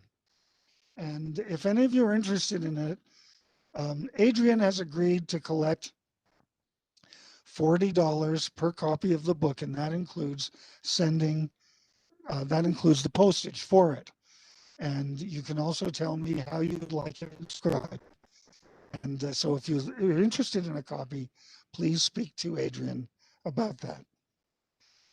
I've had a lot of times in working on the literature and then in the night sky, it's bring me to a lot of very interesting places. And writers that have also shared depression as I have had. One of these in particular is Oscar Wilde. He wrote a lot of very good things, a lot of very funny things. The Ballad of Reading Jail he wrote while he was a prisoner there. But he also wrote while he was at Reading Jail, De Profundis. And he writes, society as we have constituted it, you can sense the depression of the man as he's writing this, will have no place for me, has none to offer. You can also see as he's writing this, as you're reading it, how he is looking at, this is one thing that I find out about depression that is more important than almost anything else. It forces one to think of the important things, as Oscar Wilde certainly did. Has none to offer, but nature, whose sweet rains fall on unjust and just alike, will have clefts in the rocks where I may hide, and secret valleys in whose silence I may weep undisturbed. She will hang the night with stars, so that I may walk abroad in the darkness without stumbling, and send the wind over my footprints, so that none may track me to my hurt. She will cleanse me in great waters, and with bitter herbs make me whole. There's a lot of other things in literature that are either directly related to the night sky or at all, including what I like to think is as the finest 4 lines ever written in English literature. And I think if Shakespeare were alive today, he might agree with me that he did not write these 4 magnificent lines. They were in fact written by Thomas Gray in his elegy around 1751. The curfew tolls the knell of parting day. The lowing herd winds slowly o'er the lea. The plowman homeward plods his weary way, and leaves the world to darkness and to me. It starts out as a very depressing poem, elegy written in a country churchyard. But I see it as an optimistic statement, and leaves the world to darkness and to me. Because when the sun sets, I honestly have the feeling that the world is being left to darkness and to me, allowing me to go out and enjoy the night sky, to go out and see what there is out in the sky, to enjoy the things that there are. One of the things that I loved, one of my favorite poets of all the poets I've studied over my life, is Tennyson. And I kind of wish Tennyson were here, because if he were, he'd be paying pretty close attention, because Tennyson was an amateur astronomer. Not only was he interested in the night sky, but he owned a refractor telescope, which from the Isle of Wight he would use on every opportunity that he could. He saw the great comet of 1861 from I don't know if he saw that. He didn't need a telescope for that. I think he saw that from a shopping area in town, wrote about it. He also saw other things. He loves seeing meteors, and he wrote about meteors. Now slides the silent meteor on, and leaves a shining furrow as thy thoughts in me. His most famous poem, In Memoriam, actually was a poem about the rise of science, astronomy, talking about science reaches forth her arms and finds her a secret from the latest moon, a comment about the discovery of the planet Neptune. And arise and fly, the reeling fawn, the sensual feast, move upward, working out the beast, and let the ape and tiger die. Writings about the night sky are a very common thing in English poetry and in poetry in other languages. Dante wrote a lot about the night stars in his writing over the years. And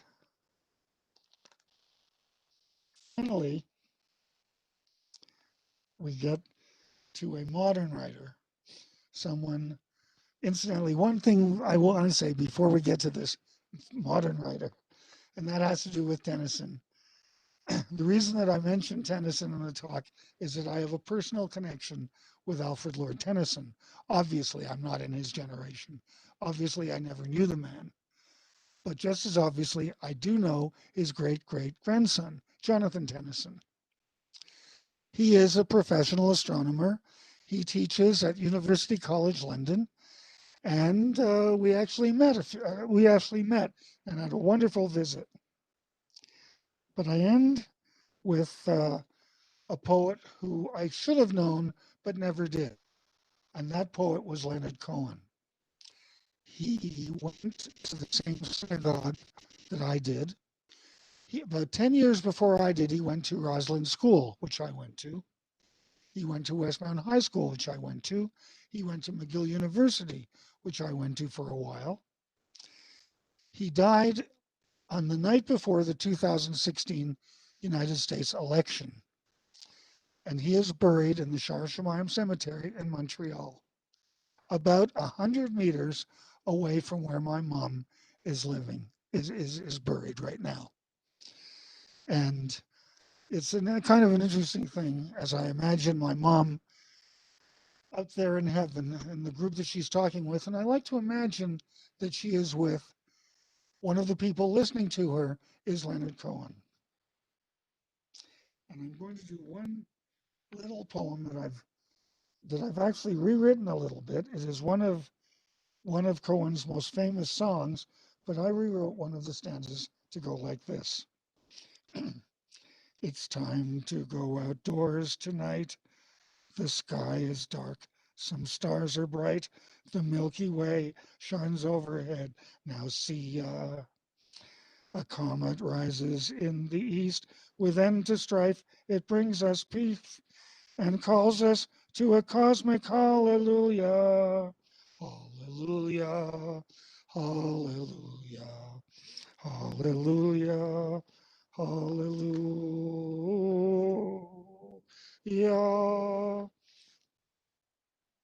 We bring this presentation to a talk with one more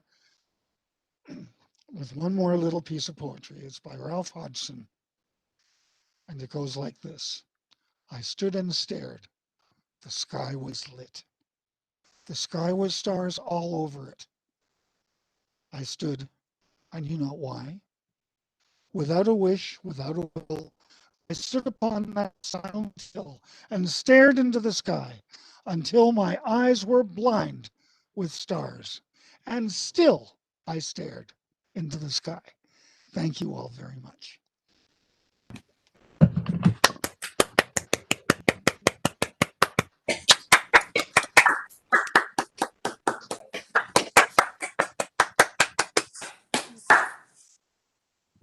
Thank you very much, David. That was marvelous, and definitely some of the pieces of poetry are ones that resonate with me. So that is excellent. Do we have questions? Seems a little mundane to ask questions after that, but do we have questions? Sorry about the noise, but I wanted to chime in before I have to roll again. David, did you tell them about if they wanted to order your book, they could contact me? Adrian, thank you so much for saying that. If any of you do want to order a book, simply go to Adrian. He will collect the funds for it, and then we will send all the books to him, and he will distribute them, whoever wishes to get one of these books. Thank you. And thanks, Adrian. Appreciate that.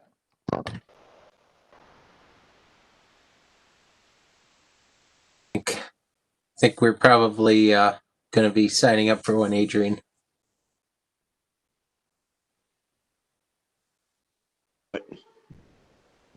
We actually got the idea of doing this during the Astronomy on the Beach thing. We were sort of going back and forth about it a little bit, but we had a good time, and I think that Adrian's a good person to manage something like this. Indeed.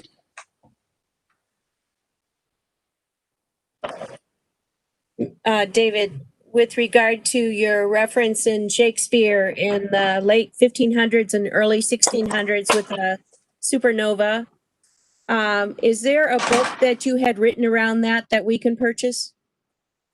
Oh, I'm sure there is, but well, actually, the biography has a little bit about it right in there when I talk about it, because it is part of the process of getting my doctorate, because it was so unusual. Most people who get doctorates, you graduate high school, you go to college, you go to graduate school, and you have your doctorate. Yeah, there is a book that I wrote a long time ago called Cosmic Discoveries, and I believe that book is available on Amazon, and it has a whole chapter, as Wendy just pointed out to me, on Tycho Brahe. Thank you so much. Yeah. Thank you. Yeah. David, where is your observatory in Arizona? It's right out here. It is the Jarnac Observatory, and unlike most NASA, it is not an acronym. But if it were an acronym, Jarnac would be short for Join a Really Neat Astronomy Club. But where is it relative to, say, Tucson? It is approximately 40 miles southeast of Tucson, in the Southeast. small community of Vail. I got you. And there are a number of buildings, and I enjoy going out to them each night, and I'm looking forward to seeing Mars tonight. Mars is important tonight because I think the Syrtis Major is out there front and center. Worthy of a look. Were you familiar with a gentleman named Max Bray? Max Bray, the Vega Bray Observatory? Yes, yes. But more than him, I knew Ed Vega very well. My wife and I knew him very well. I see. Interesting. We ran a little B&B there for a while. We stayed there one night, but it's not being run anymore. We have his 12-inch Maksutov telescope that Max Bray built.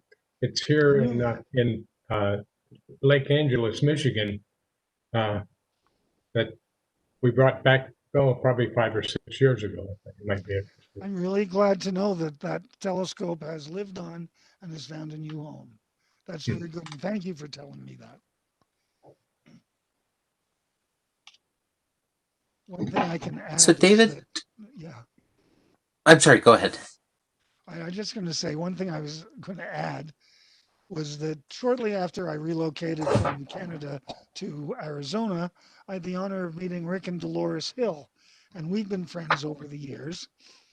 We had dinner a few years ago, and I knew that he had a copy of Bart Bach's The Milky Way.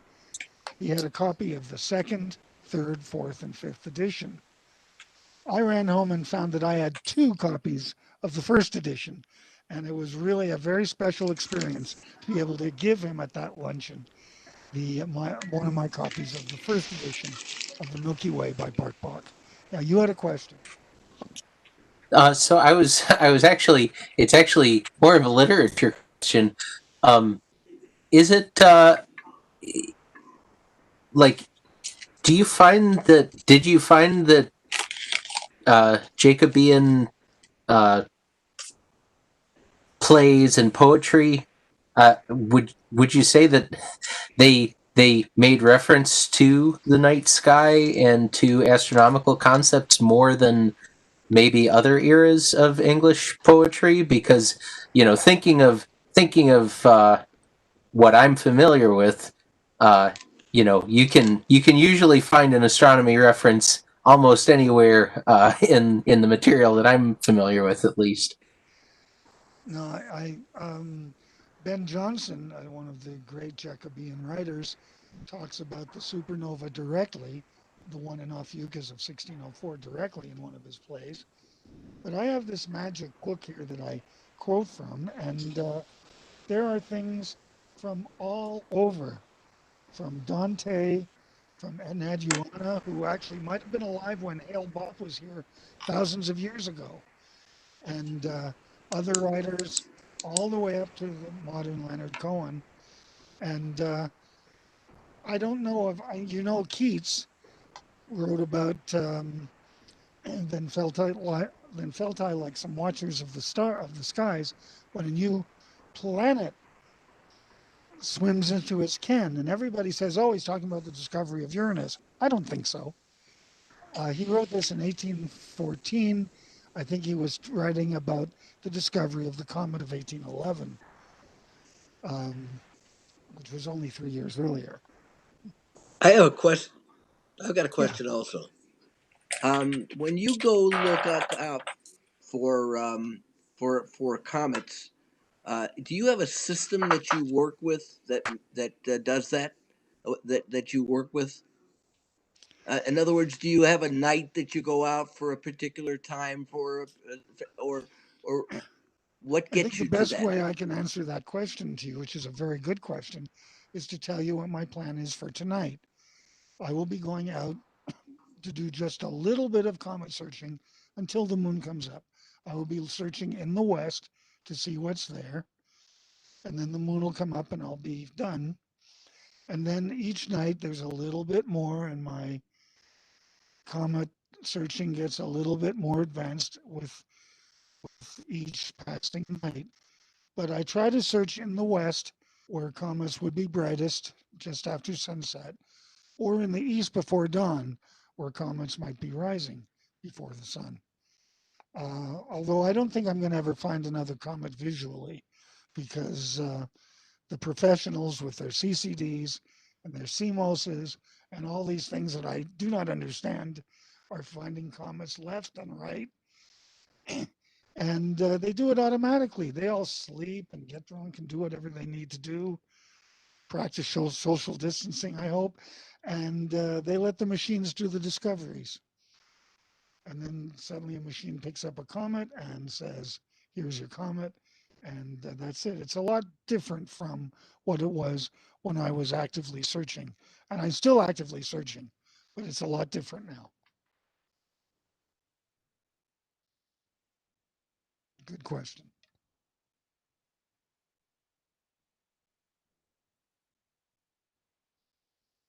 With one other, what was the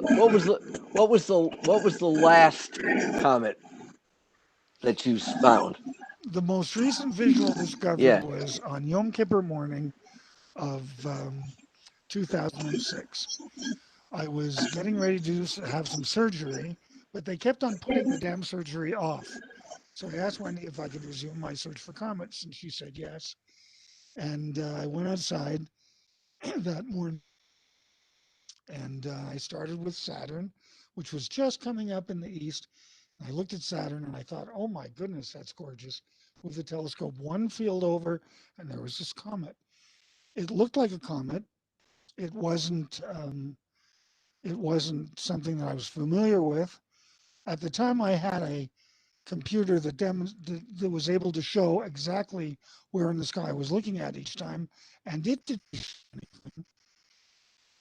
pictures of it. And when the pictures came out, it was clear it was moving, so I reported it. I spent the rest of the day just sort of pacing and wondering. And when I got back home that evening from synagogue, there was an email from me from Dan Green of the Central Bureau for Astronomical Telegrams telling me that the comet had been confirmed. And it's the first comet I had found in like 12 years. There was another one in 2010. We had a colleague of ours, Tom, who was searching from our observatory, and he discovered an asteroid in the spring of 2010 that turned out it had a tail on it, so it really was a comet. And the discovery credit was given to him, my wife Wendy, and me. And but because he didn't identify it as a comet, it didn't have his on it. It was named for the observatory, which is Jarnac Observatory. I have given talks before, talked about our Jarnac Observatory, which is named after a cottage that my grandfather had in Montreal. And I can just imagine Grandpa just loving the idea that there is a comet in the sky, his name on it. It's the last that I found.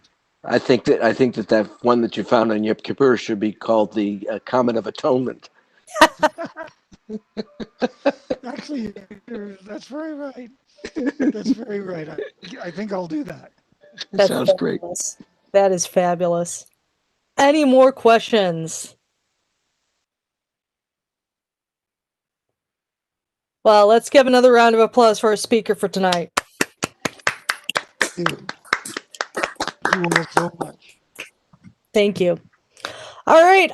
Wish I could invite you all to have a good burger and beer with me at the Red Coat, but yep. No, can't do that right now. So cheers, and we'll see you all at Virtual Mccullough. Send in those nominations for service awards, gang. Thank you. An update. I just won money on a mystery show. Nice. 200 And bucks. nominations for offices. Nominations for offices, nominations for service awards. Not nominations for scholarships until next year. That ship has sailed. Alrighty, y'all. Take care, all. Good night. Good night. Hallelujah. That was too jaunty. I can't keep up. All right.